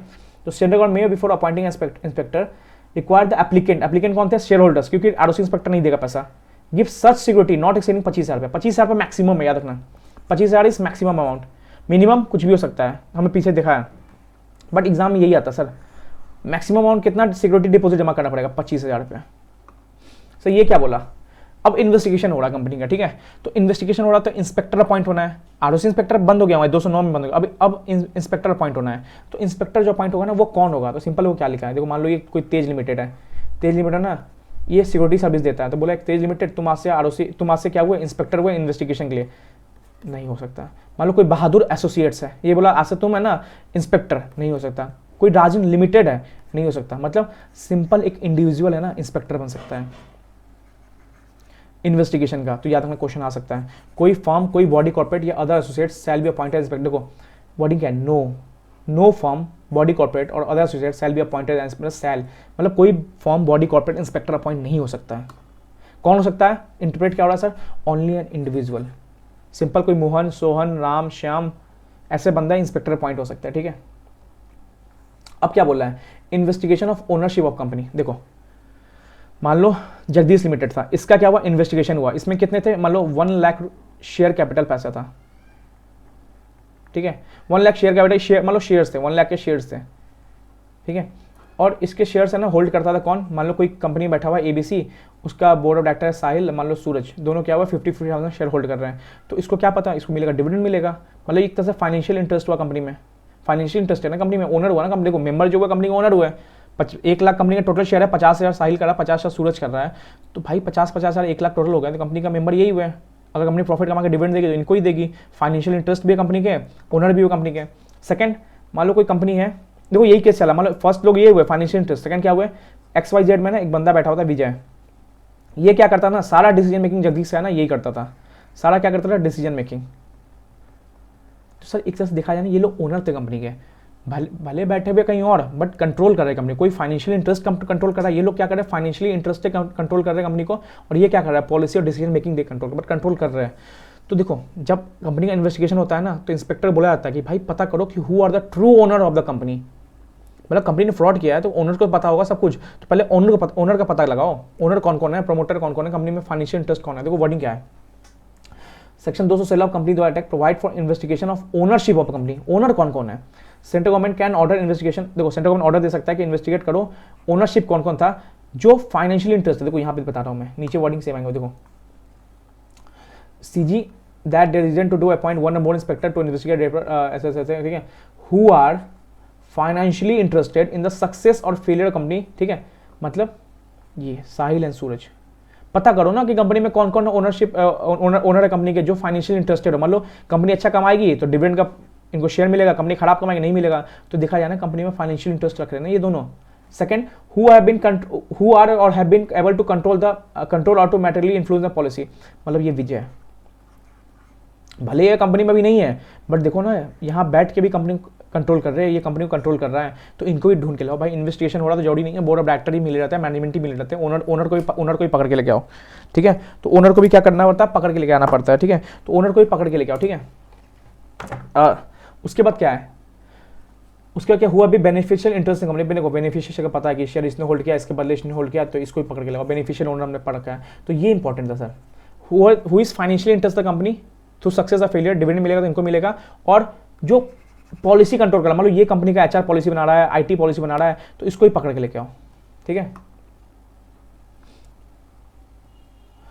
सिंपल सी बात है, वन बोर्ड इंस्पेक्टर अपॉइंट कर सकता है जैसा मैटर हो, मान लो ओनरशिप में मैटर बहुत आदमी मिले हुए ओनर में, तो 2 इंस्पेक्टर लगा दिया, तो बोला तू देख ये 2 बंदे साउथ में बैठे हुए हैं, ये बंदे नॉर्थ में बैठे हुए हैं, तो एक इंस्पेक्टर नॉर्थ में जाएगा, एक इंस्पेक्टर साउथ में जाएगा, पता करो इनसे भी इन्वेस्टिगेशन करो, ठीक है। ये क्या बोला sir, imposition on restriction, wait करो, ठीक है, 222 में पढ़ेंगे, इसके नीचे ही पढ़ेंगे, क्या बताया क्लियर पढ़ेंगे, वेट करो, ये भी वेट करो, फॉरेन कंपनी का वेट करो, नीचे सेक्शन है सर सबके रिगार्डिंग। अब procedure power ETC of inspector, ठीक है। अब क्या बोल रहा है, देखो procedure power ETC of inspector, देखो सिंपल है, क्या है सर, डाइस वाले, और हमने 209 में 207 में पढ़ा है ना सर, असिस्टेंस देना पड़ता है डायरेक्टर को, देखो सेम चीज़ है, रीडिंग मारना है, देखो ये मतलब सबसे कम इंपॉर्टेंट है ना, लीस्ट इंपॉर्टेंट क्या था जस्ट इसके ऊपर वाला, इसके ऊपर 213 212, ये देखो ये रीडिंग वाला, ये रीडिंग वाला, इसमें क्या रीडिंग कराऊँ, duty of all officer to give assistance, हाँ भाई हम जो पढ़ते आए इंस्पेक्शन वाला ऑफिसर को असिस्टेंस दिए, ये तो इन्वेस्टिगेशन ऑफिसर है, ठीक है। Duty of all officer employ and agent including former officer employ agent, ठीक है, which is under investigation with इतना उसको प्रोड्यूस करना पड़ेगा, उसे मांगा गया तो देना पड़ेगा, और ऑल असिस्टेंस देना पड़ेगा, सिंपल तो कोई रीडिंग है। हेल्प दो, जो इन्वेस्टिगेशन ऑफिसर आ रहा है उसको हेल्प दो, या जो भी मांगे वो प्रोड्यूस इन्फॉर्मेशन करो। और क्या होता है वो एग्जाम जो ऑफिसर है, देखो सेक्शन क्या बोल रहा है, प्रोसीजर पावर, तो पावर क्या है, एग्जामिन ऑन ओथ कर सकता है, डाइस वाली पावर, ठीक है, एनी पर्सन। अब देखो any person refer into point 1, जो ये जो ऑफिसर थे ना इनसे क्या कर सकता है, एग्जामिन ओथ कर सकता है, बट मान लो उसको किसी और आदमी से एग्जामिन कर, मतलब किसी डेटा से एग्जामिन करवाना है, तो देखो बाहर तुम अपने देखो अपने सेक्टर के बाहर जा रहे हो ना, सेक्टर के अंदर तो किसी से करवाओ कोई दिक्कत नहीं है, बट सेक्टर के बाहर निकल रहे हो ना तो याद रखना प्रायर और CG चाहिए, CG का परमिशन लेके तुम सेक्टर से बाहर जा सकते। आगे हम पढ़ेंगे सर, किसी रिलेटेड कंपनी का अगर इन्वेस्टिगेशन करना है ना तो ये सब है ना CG का अप्रूवल से होगा। तुम उस कंपनी के दायरे में हो तो इंस्पेक्टर पास पावर है, बट कंपनी के दायरे से थोड़ा आगे जा रहे हो ना तो CG का है ना वो अप्रूवल लेके आना पड़ेगा, तो ये याद रखना। अप्रूवल हमने कहाँ देखा, स्पेशल कोर्ट का अप्रूवल देखा जब हम इंक्वायरी इंस्पेक्शन के सर्च सीज करते थे, और याद रखना जब तुम अपने दायरे से निकल रहे हो, मतलब कंपनी के दायरे से निकल रहे हो ना, चाहे वो रिलेटेड कंपनी के पास जा रहे हो या मतलब किसी और अदर पर्सन के पास जा रहे हो, तब CG का क्या होगा, अप्रूवल होगा, ठीक है। नॉर्मल है सर, ये देखो ये रीडिंग है डाइस। D4 क्या पढ़ा था सर हमने, डिस्कवरी एंड प्रोडक्शन, सिर्फ डिस्कवरी प्रोडक्शन नहीं, उसको इंस्पेक्शन भी कर सकते हैं, ठीक है। C4 क्या कर सकते हैं, कॉपीज भी ले जा सकते हैं। E4 क्या कर सकते हैं, एग्जामिन एंड ओथ कर सकते हैं, समन दे सकते हैं। ये इंपॉर्टेंट देख लो, एग्जांपल देख, ये देख लेना, किसी ने डिसअवॉय किया तो 25,000 तक लग सकता है, मैक्सिमम टू 1 लाख, 25,000 से 1 लाख तक। ये तो नहीं, देखो जहाँ मैं बोलूँगा ना ब्लैक में लिखा ना पनिशमेंट, या मान लो कहीं भी कुछ ब्लैक में लिखा है ना पनिशमेंट में, वो वाला पनिशमेंट याद करके जाना, ठीक है। आता है सर, देखो 2-3 नंबर का पनिशमेंट आना ही आना है। अब 2-3 नंबर चक्कर में आप 60-70 बर्बाद करोगे पता नहीं, बट जो ब्लैक लिखा है ना सर वो पनिशमेंट याद कर लेना, या कॉपी में बना लेना सेपरेट चैप्टर वाइज, जहाँ जहाँ ब्लैक लिखा हुआ है। मैं यही सजेस्ट करूँगा, जहाँ जहाँ ब्लैक में लिखा हुआ ना पनिशमेंट उसको याद करना कम से कम, ज़्यादा याद नहीं हो पाएगा सर। 80, 90, 100 पता नहीं कितने पनिशमेंट है, मैं गिना भी नहीं हुआ अभी तक। देखो यही चीज़ है सर, फर्निश इन्फॉर्मेशन, प्रोड्यूस, ठीक है, नॉर्मल है सर, ये सब रीडिंग है सर। प्रोवाइड असिस्टेंस देना पड़ेगा, नॉर्मल ऊपर लाइन के बस नीचे घुमा रहा है। एक याद रखना, मान लो किसी इन्वेस्टिगेशन का कोई ऑफिसर बाहर भाग गया, तो हम है ना बाहर वाले कंट्री को क्या कर सकते हैं, लेटर ऑफ रिक्वेस्ट सेंड कर सकते हैं, ठीक है। Not anything contains in the course of investigation into affair of the company and application is made to the competing courts in India by the inspector stating that evidence or may be available in country or place outside India. मान लो कोई evidence बाहर है, या मान लो कोई books account बाहर रख दिया, मान लो जर्मनी भेज दिया, तो हम उस कंट्री में क्या कर सकते हैं, एक नोटिस दे सकते हैं, सॉरी नोटिस बोल रहा हूँ, एक लेटर ऑफ रिक्वेस्ट डाल सकते हैं। लेटर ऑफ रिक्वेस्ट याद रखना ये वर्ड, लेटर ऑफ रिक्वेस्ट। ये कहाँ पढ़ेंगे, एक जगह और, एक जगह पढ़ेंगे जब मनी लॉन्ड्रिंग स्टार्ट करेंगे, prevention of money laundering act, वहाँ भी ये लेटर ऑफ रिक्वेस्ट है। मान लो किसी ऑफिसर ने फ्रॉड किया, वो भाग गया जर्मनी, तो जर्मनी वाले कंट्री को हम बोलेंगे भाई हम लेटर रिक्वेस्ट दे रहे हैं कि इस पर्सन को हमें पकड़ने में हेल्प करो। या मान लो कोई बुक्स अकाउंट से वो जर्मनी में छुपा दिए, तो हम उस कंट्री को बोलेंगे, लेटर ऑफ रिक्वेस्ट देंगे, भाई हमारी हेल्प करो ये बुक्स अकाउंट पता करने में, फ्रॉड हुआ हमारे इंडिया में। तो बाहर भाग गया तो लेटर ऑफ रिक्वेस्ट देंगे, ठीक है। अब देखो प्रोटेक्शन ऑफ एम्प्लॉय, अब मान लो यहाँ पे क्या हुआ, इन्वेस्टिगेशन स्टार्ट हो गया, इन्वेस्टिगेशन क्या हुआ, स्टार्ट हो गया। अब यहाँ से यहाँ तक मान लो इन्वेस्टिगेशन चल रहा है ना, इस बीच में कंपनी किसी इंप्लॉय को नहीं निकाल सकती। पहला, नहीं निकाल सकती। सेकंड क्या बोला, निकाल सकती है बट तुम्हें ट्राइब्यूनल पास एप्लीकेशन डालना पड़ेगा और 30 दिन वेट करना पड़ेगा, ठीक है। पहला क्या, देखो पहले बोला कि ड्यूरिंग इन्वेस्टिगेशन किसी इंप्लॉय को निकालना या उसका पोजीशन कम करना या उसका पैसा रेम्युनरेशन कम करना या उसको डिसएडवांटेज देना। देखो निकालना नहीं है, सिर्फ सस्पेंड करना। सस्पेंड क्या होता है, टेम्पररी होता है। किसी का रैंक रिड्यूस करना, सीईओ से क्या हुआ नॉर्मल इंप्लॉय बना दिया, किसी का सैलरी कम करना या कुछ भी ऐसा डिसएडवांटेज करना उस इंप्लॉय से, तो ठीक है। ड्यूरिंग इन्वेस्टिगेशन पहले आराम से कर सकता है, बट इन्वेस्टिगेशन चालू हो गया ना, तो कंपनी तभी कर सकता है जब तुम ट्राइब्यूनल को नोट एप्लीकेशन दो। बोले कंपनी बोले ट्राइब्यूनल को, ये लो ट्राइब्यूनल, हम इस मान लो कोई सोनू करके है, वो सीईओ है, हम इसको निकाल रहे हैं। अब ट्राइब्यूनल बोलेगा वेट, 30 दिन कंपनी को वेट करना पड़ेगा। मान लो ट्राइब्यूनल का ऑर्डर आ गया कि हाँ निकाल दो, तो निकाल दो। ट्राइब्यूनल का ऑर्डर नहीं आया, कुछ भी नहीं आया, ट्राइब्यूनल भूल गया। ऑलरेडी हमें बताया ट्राइब्यूनल 3 करोड़ केसेस इंडिया में कोर्ट पेंडिंग है, नहीं बिजी है यार, बहुत बिजी है, कैसे देगा 30 दिन का। मतलब 30 दिन का कुछ ऑर्डर ही नहीं आया, तो भाई डीम्ड एक्सेप्टेंस, कंपनी मारो धक्का उसको, ठीक है। तो आ गया, ट्राइब्यूनल ने बोल दिया निकाल दो तो निकाल दो। मान लो नहीं आया, 30 दिन बीत गया, तो डीम्ड एक्सेप्टेंस मतलब डीम्ड हो जाता है कि हाँ कंपनी कर सकती है, अब जो भी कर सकती है, ठीक है। सुनो, during the course of any investigation, मतलब इन्वेस्टिगेशन के दौरान, ठीक है। ड्यूरिंग इन्वेस्टिगेशन इंप्लॉय को क्या हुआ, डिसएडवांटेज किया गया या चेंज इन टर्म किया गया, मतलब 5 साल से 3 साल कर दिया गया, या सस्पेंड किया गया टेम्पररी, या मतलब रिमूव ही कर दिया गया, नहीं हो सकता। कब तक नहीं हो सकता, जब तक 30 दिन ना बीत जाए। ट्राइब्यूनल को नोटिस दो और एप्लीकेशन दो कि हम देखो इस इंप्लॉय को निकाल ले, 30 दिन तक हाथ में हाथ डाल के बैठो, 30 दिन बीत गए निकाल दो। मतलब ट्राइब्यूनल का ऑर्डर आया तो फिर देखते आगे। देखो एग्जाम्पल समझाता हूँ, ठीक है। इसको निकालना है, यहाँ पे 30 दिन इंतजार करना है, वेट करना किसको, कंपनी को। अब 3 चीज होंगे, no response then deem accept, मतलब निकाल दो इसको। कोई रिस्पॉन्स नहीं आया ट्राइब्यूनल का, 30 दिन के बाद नहीं आया, तो हम भाई कितने दिन रखें, मान लो वो सच में बंदा काम नहीं कर रहा है, निकाल देंगे। मान लो रिस्पॉन्स आया, इफ कंपनी के खिलाफ आया, मतलब ट्राइब्यूनल ने बोला कि नहीं निकाल सकते तुम। अब कंपनी सोची यार ये सोनू मजे ले रहा है, 10 बजे आता है 3 बजे चला जाता है, ट्राइब्यूनल बोला नहीं निकाल सकते, मजाक चल रहा है क्या। अब कंपनी क्या करेगा, ऑब्जेक्शन उठाएगा ट्राइब्यूनल ऑर्डर पे। कहाँ उठाएगा, अपीलेट ट्राइब्यूनल पे। अब याद रखना, अपीलेट ट्राइब्यूनल का ऑर्डर होता है फाइनल, इसके आगे ऑब्जेक्शन नहीं उठा सकते हम इस सेक्शन में, ठीक है। तो याद रखना, एक या तो ट्राइब्यूनल ने रिस्पॉन्स नहीं दिया तो डीम्ड एक्सेप्टेंस हो गया, कंपनी कुछ भी कर सकती है, या ट्राइब्यूनल ने रिस्पॉन्स दिया और कंपनी के खिलाफ दिया, बोला कि नहीं हटाओगे सोनू को तुम, तो भाई कंपनी गुस्सा आ जाएगी। कंपनी बोलेगी यार ये सोनू तो यार मजाक कर रहा है यार, सुबह 10 बजे आता है 3 बजे चला जाता है, हम ट्राइब्यूनल तुम्हारा ऑर्डर नहीं मानेंगे, हम जा रहे हैं तुम्हारा ऑर्डर लेके, हम ऑब्जेक्शन उठाने अपीलेट ट्राइब्यूनल पे, ठीक है। परफेक्ट। अब एक क्वेश्चन इस पे देखेंगे, बहुत अच्छा क्वेश्चन है, मैं लिखूंगा लास्ट में, टेस्ट नॉलेज क्वेश्चन है, इंपॉर्टेंट है, ठीक है। इस पर अच्छे से समझा दूंगा मैं वहाँ पर, और ठीक है। द अप्रूवल ऑफ ट्राइब्यूनल लेना पड़ेगा, एक्शन प्रपोज करना पड़ेगा। इफ कंपनी, अगर कंपनी डिससेटिस्फाई है, objection raise by tribunal, tribunal बोला नहीं हटा सकते, तो अपीलेट ट्राइब्यूनल पर जा सकता है। अपीलेट ट्राइब्यूनल क्या होता है, फाइनल बाइंडिंग होता है, ठीक है, फाइनल बाइंडिंग होता है, नॉर्मल है, ठीक है।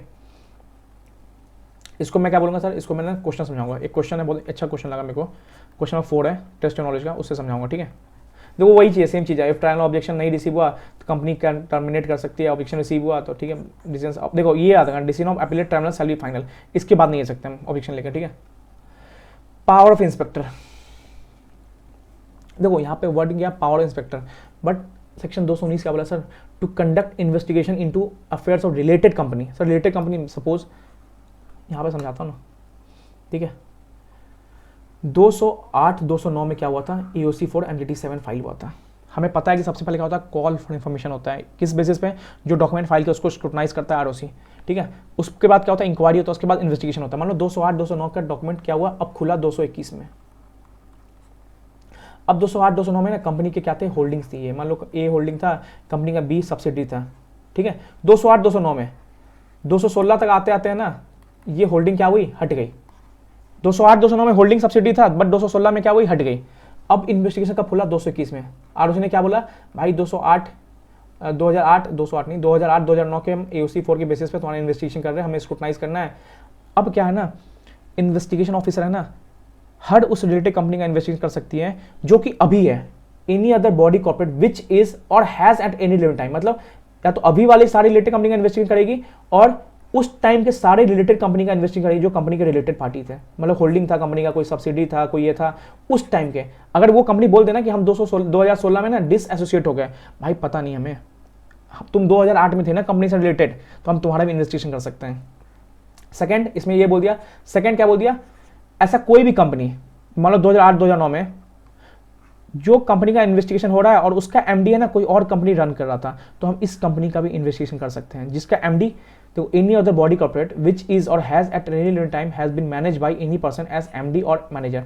मतलब उस टाइम या मान लो अभी कोई भी मैनेजर या MD है ना, जिस टाइम का AOC 4 MGT 7 के बेसिस पे इन्वेस्टिगेशन इंक्वायरी हो रहा है उस टाइम के पीरियड के बीच में, वो MD या मैनेजर ना कोई भी कंपनी को है ना क्या कर रहा है, चला रहा था, तो इस कंपनी का इन्वेस्टिगेशन कर सकता है। अगर सेम कंपनी का इन्वेस्टिगेशन हो रहा है, उस कंपनी का MD क्या कर रहा है, कंपनी चला रहा था।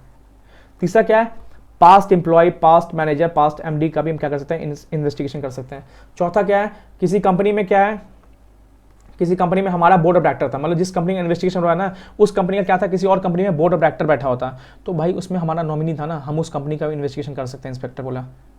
तो देखो सर एक बात याद रखना, ये है ना, ये हो थोड़ा प्रोविजन से बाहर जा रहा है। हमने ऊपर देखा ना, जहाँ कंपनी अपने जहाँ इंस्पेक्टर अपने प्रोविजन से बाहर जाती है ना, मान लो कंपनी के अंदर जिससे पूछो कोई दिक्कत नहीं है, बट तुम उसके बाहर जा रहे हो ना, मान लो किसी थर्ड पर्सन पास जा रहे हो, किसी रिलेटेड पर्सन जा रहे हो, तो रिलेटेड आदमी बोलेगा, रिलेटेड पर्सन बोलेगा कि क्यों आए हो यहाँ पे, ये बोलेगा हम इन्वेस्टिगेशन करने आए, ऑर्डर कहाँ है, तो बोलेगा देखो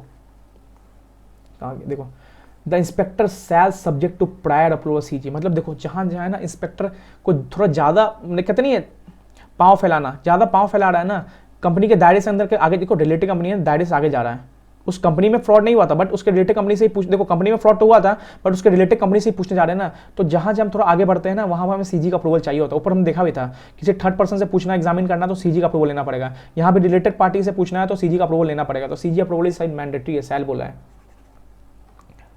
ठीक है।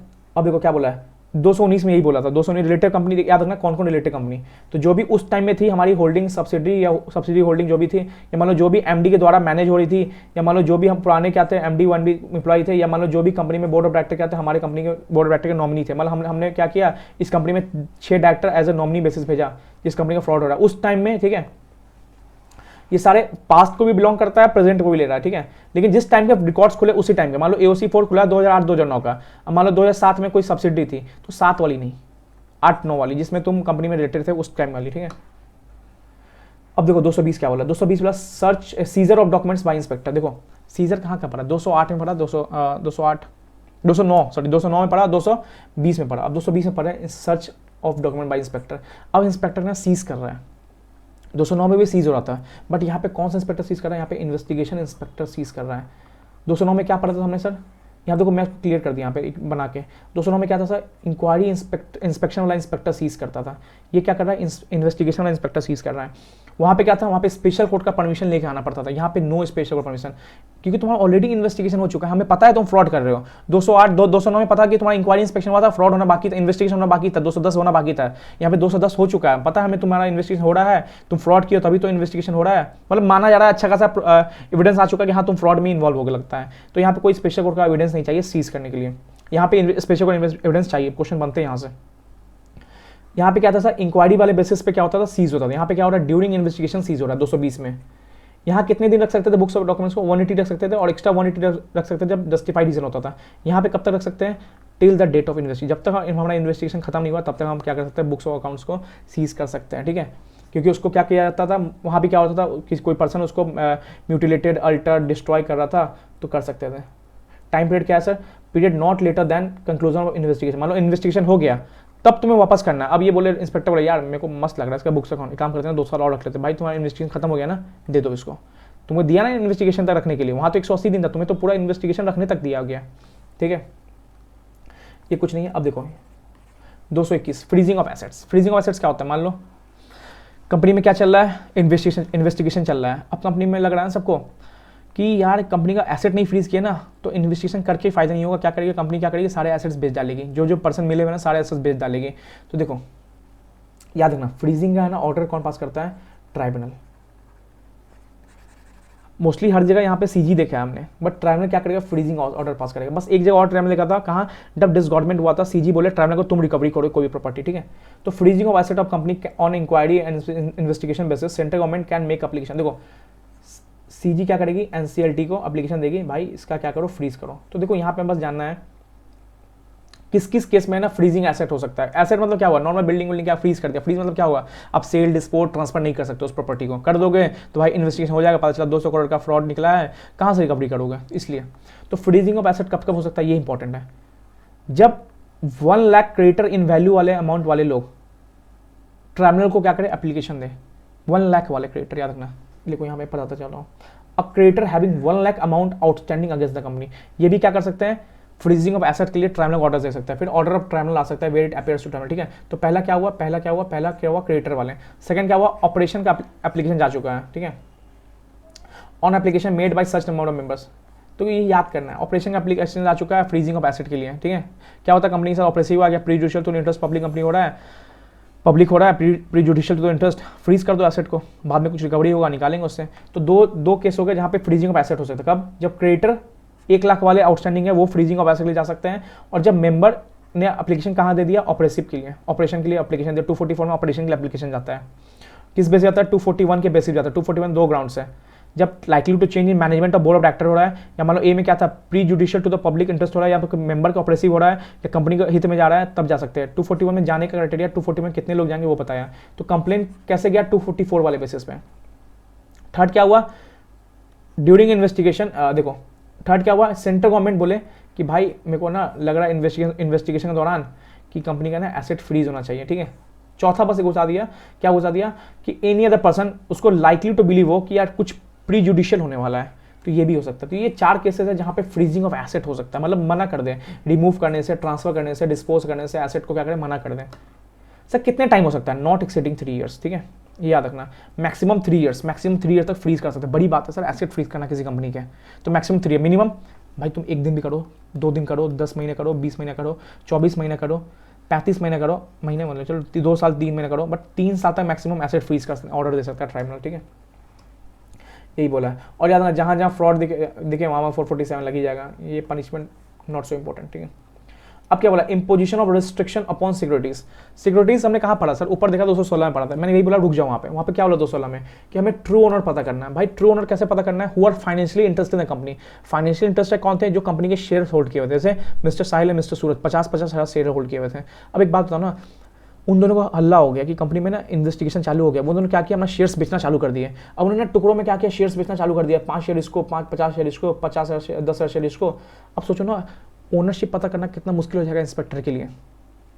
इन्वेस्टिगेशन होना है, वो लोग अपना शेयर्स बेचना चालू कर दिए, तो सोचो ना ओनरशिप कितना मुश्किल हो जाएगा यार पता करना, ठीक है।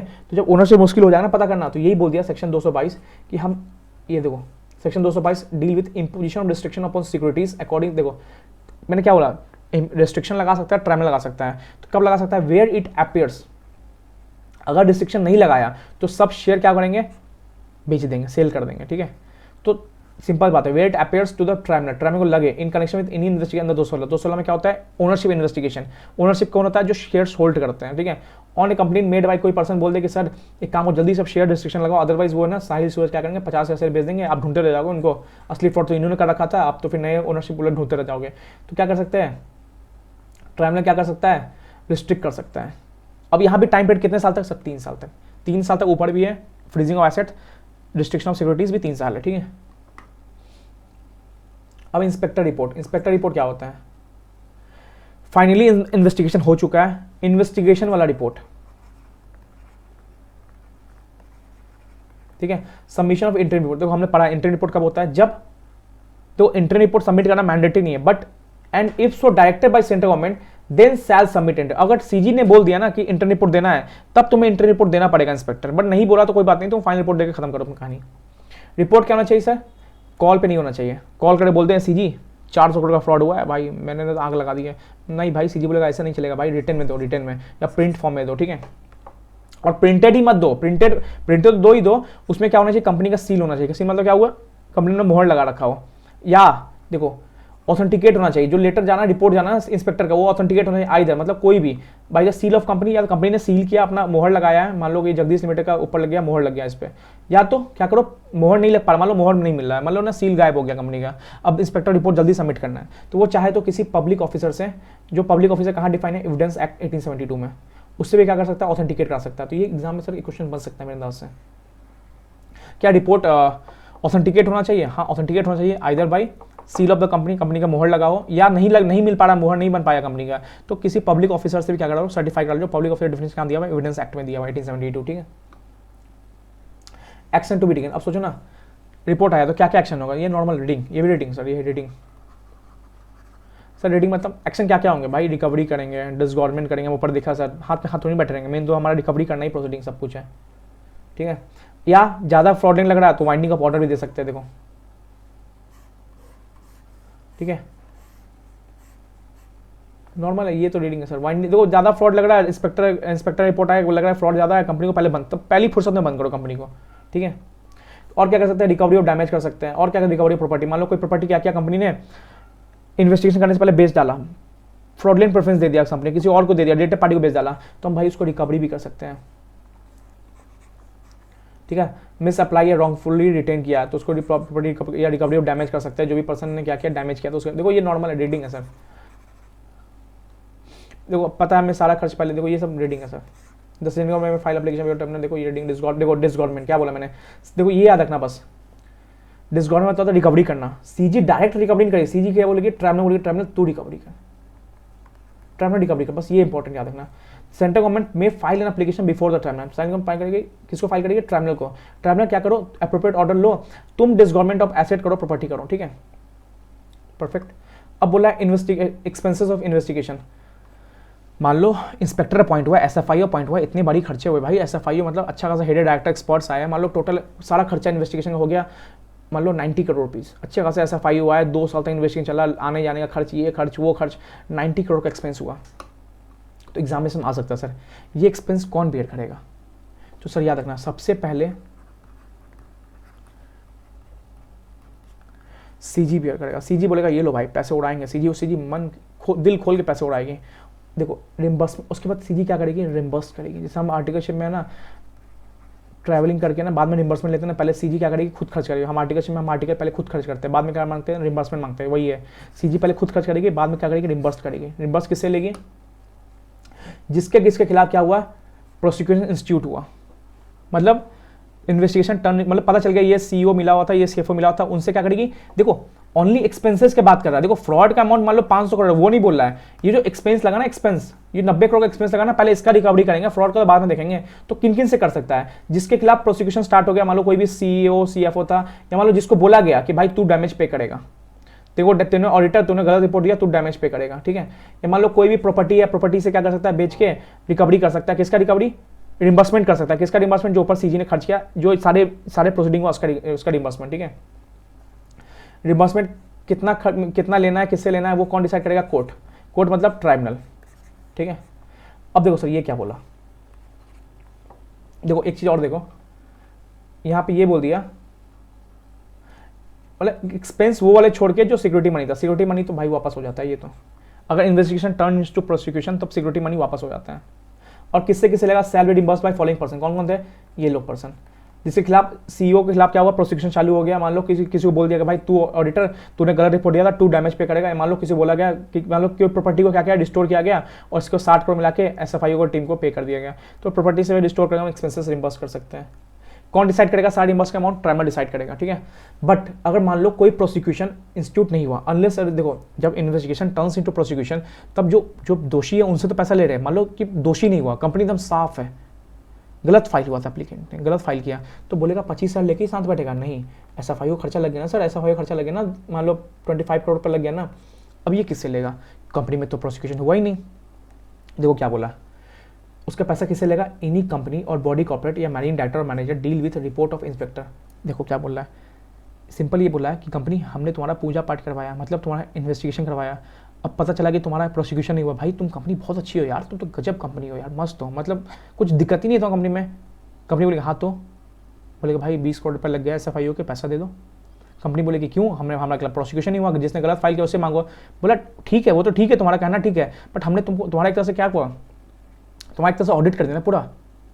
तुम्हें एक प्रूफ दे दिया कि देखो तुम कंपनी बहुत अच्छी हो, हमारा सारा खर्चा लगा है सर, दे दो सर प्लीज सर, ठीक है। तो देखो अगर प्रोसिक्यूशन में कन्वर्ट नहीं हुआ ना, तो कोई उस कंपनी से भी पैसा मांगा जा सकता है, क्योंकि क्यों मांगा गया, बोला देखो हमने तुम्हारा हवन करवाया है, पूजा पाठ करवाया है, हमने तुम्हारा पूजा पाठ करवाया, तुमको ना क्या कहते हैं शुद्ध कर दिया है, हमने तुम्हें एक प्रूफ दे दिया कि देखो तुम प्योर हो, बिल्कुल सही हो, जाओ जहाँ से लोन ले लो, हम तुम्हारा इन्वेस्टिगेशन करके क्लियर कर दिया। तो चाहे तो वो ले सकती है 20 करोड़ रुपये 25 जो भी है ले सकती है, बट इसका अमाउंट कौन डिसाइड करेगा? सीजी डिसाइड करेगा। यहाँ पे प्रोसिक्यूशन हो गया, इसका अमाउंट कौन डिसाइड करेगा? ट्राइब्यूनल डिसाइड करेगा। बट प्रोसिक्यूशन में कन्वर्ट नहीं हुआ, उसका अमाउंट कौन डिसाइड करेगा? सीजी डिसाइड करेगा, ठीक है। या तो मान लो उसी एप्लीकेंट से ले लेंगे, एप्लीकेंट कौन था? एसआर था, एसआर पास करके शेयर बोले कि भाई बहुत तेज थी नहीं तुम्हें, कंपनी बहुत साफ है, एक काम करो तुम 2 करोड़ रुपए दो। कौन डायरेक्ट करेगा यहाँ पे सीजी डायरेक्ट करेगा। याद रखना, जब इन्वेस्टिगेशन टर्न्स इनटू प्रोसिक्यूशन तब कोर्ट डिसाइड करेगा कितना एक्सपेंस किससे रिम्बर्स करना है। But when investigation not turns into prosecution, तब जो कंपनी को सूट करने का पैसा हुआ ना, या मान लो जो एप्लीकेंट ने जबरदस्ती फाइल किया ना, उससे कौन डिसाइड करेगा? सेंट्रल गवर्नमेंट, ठीक है। अब ये क्या बोला, देखो ये सिंपल बोल रहा है तुम्हारा इन्वेस्टिगेशन चल रहा था, ड्यूरिंग इन्वेस्टिगेशन कंपनी को लगा ये काम करते जल्दी से कंपनी को बंद कर देते हैं। जब कंपनी नहीं रहेगी तो इन्वेस्टिगेशन क्या करके करेंगे लोग, तो कंपनी ने क्या किया ना, तुरंत एसआर पास किया, वॉलंटरी वाइंड अप कंपनी करके बंद कर दिया। इंस्पेक्टर बोलेगा भाई हम कुछ नहीं सुनेंगे।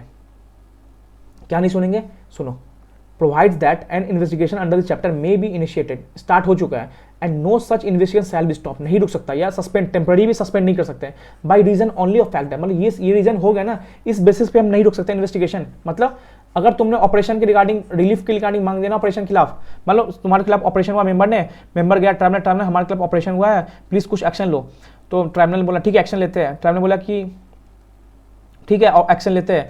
अब हम क्या मेंबर बोलेगा इंस्पेक्टर हमारे खिलाफ है ना ऑपरेशन हुआ, ट्राइब्यूनल बोला एक्शन लेते हैं, आप थोड़ी देर रुक जाओ, अब थोड़ी देर बैठ जाओ, मतलब सस्पेंड हो जाओ थोड़ी देर आप। इंस्पेक्टर बोलेगा भाई तुम ऑपरेशन में जाओ, तुम कहीं मैनेजमेंट जाओ, मिस फाइल जाओ, कुछ नहीं, हमारा काम स्टार्ट हो गया है, तुम ऑपरेशन में एप्लीकेशन फाइल करो, तुम कहीं एप्लीकेशन फाइल करो, हम नहीं रुकने वाले। तो ये लिंक करता है सस्पेंड से। मतलब क्या होता है ना, देखो ट्राइब्यूनल के खिलाफ जब ऑपरेशन जाता है ना, तो ट्राइब्यूनल थोड़ा प्रोसीडिंग करता है, क्योंकि 242 में पावर है, तो ट्राइब्यूनल क्या करता है अपना काम स्टार्ट करता है। तो ट्राइब्यूनल काम स्टार्ट करना तो सारे प्रोसीडिंग रुकने पड़ेंगे। तो यही बोला कि देखो तुम भले ही ट्राइब्यूनल के खिलाफ चल जाओ 241 में ऑपरेशन का बहाना लेके, हम अपना काम नहीं रोकेंगे। मतलब कोई सिंपल समझो थंब रूल है, कोई इन्वेस्टिगेशन नहीं रुकेगी, कभी नहीं रुकेगी, भले ही तुम कंपनी को क्या करो ऑपरेशन खिलाफ, ऑपरेशन के लिए क्या करो रिलीफ के लिए एप्लीकेशन फाइल कर दो, ट्राइब्यूनल क्या करे एप्लीकेशन देखे कुछ भी हो, या मान लो तुमने क्या किया कंपनी ने अपना वॉलंटरी वाइंड अप कर दिया, कंपनी सोची काम करते ना, मेंबर लोग सोचे कंपनी के, या कंपनी के मैनेजर सोचे कंपनी को बंद ही करते, जब कंपनी नहीं रहेगी तो इन्वेस्टिगेशन क्या करवाएंगे, तो भाई तुम एसआर पास कर दो वॉलंटरी वाइंड अप करने के लिए, हम नहीं रुकने वाले। सिंपल बोलते हैं इन तीनों चीज हो गए ना कंपनी में, क्वेश्चन बन सकता है अच्छा खासा, तो भी कंपनी का इन्वेस्टिगेशन नहीं रुकेगा। या मान लो any other proceeding for winding up company, मान लो तुमने वाइंडिंग अप लगभग तुम्हारा हो चुका है, मान लो तुमने वाइंडिंग अप पिटीशन डाल दिया था, अब ट्राइब्यूनल क्या करा एक्सेप्ट होना ही बाकी था, तो तीन कुछ भी देखो वाइंडिंग अप सिंपल समझो, कहीं भी वाइंडिंग अप हो रहा है ना, अगर तुम्हारा इन्वेस्टिगेशन चालू हो गया ना, तो वो तुम्हारे भाई स्वच्छ करके निकलेगी, तुम्हारा पूजा पाठ करके निकलेगी, तुम कुछ नहीं रोक सकता तुम्हारे इन्वेस्टिगेशन ऑफिसर को, ठीक है, इंस्पेक्टर को। अब देखो ये इंपॉर्टेंट है, whenever winding up order is passed by the tribunal in a proceeding referred into clause C, मतलब यहाँ पे क्या हुआ था, देखो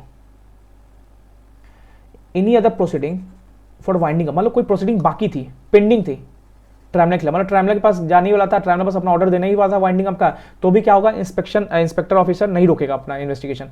बट क्या बोला, where a winding order is passed by the tribunal, मतलब मान लो कुछ पेंडिंग था बट ट्राइब्यूनल क्या किया, पास्ट करती ऑर्डर।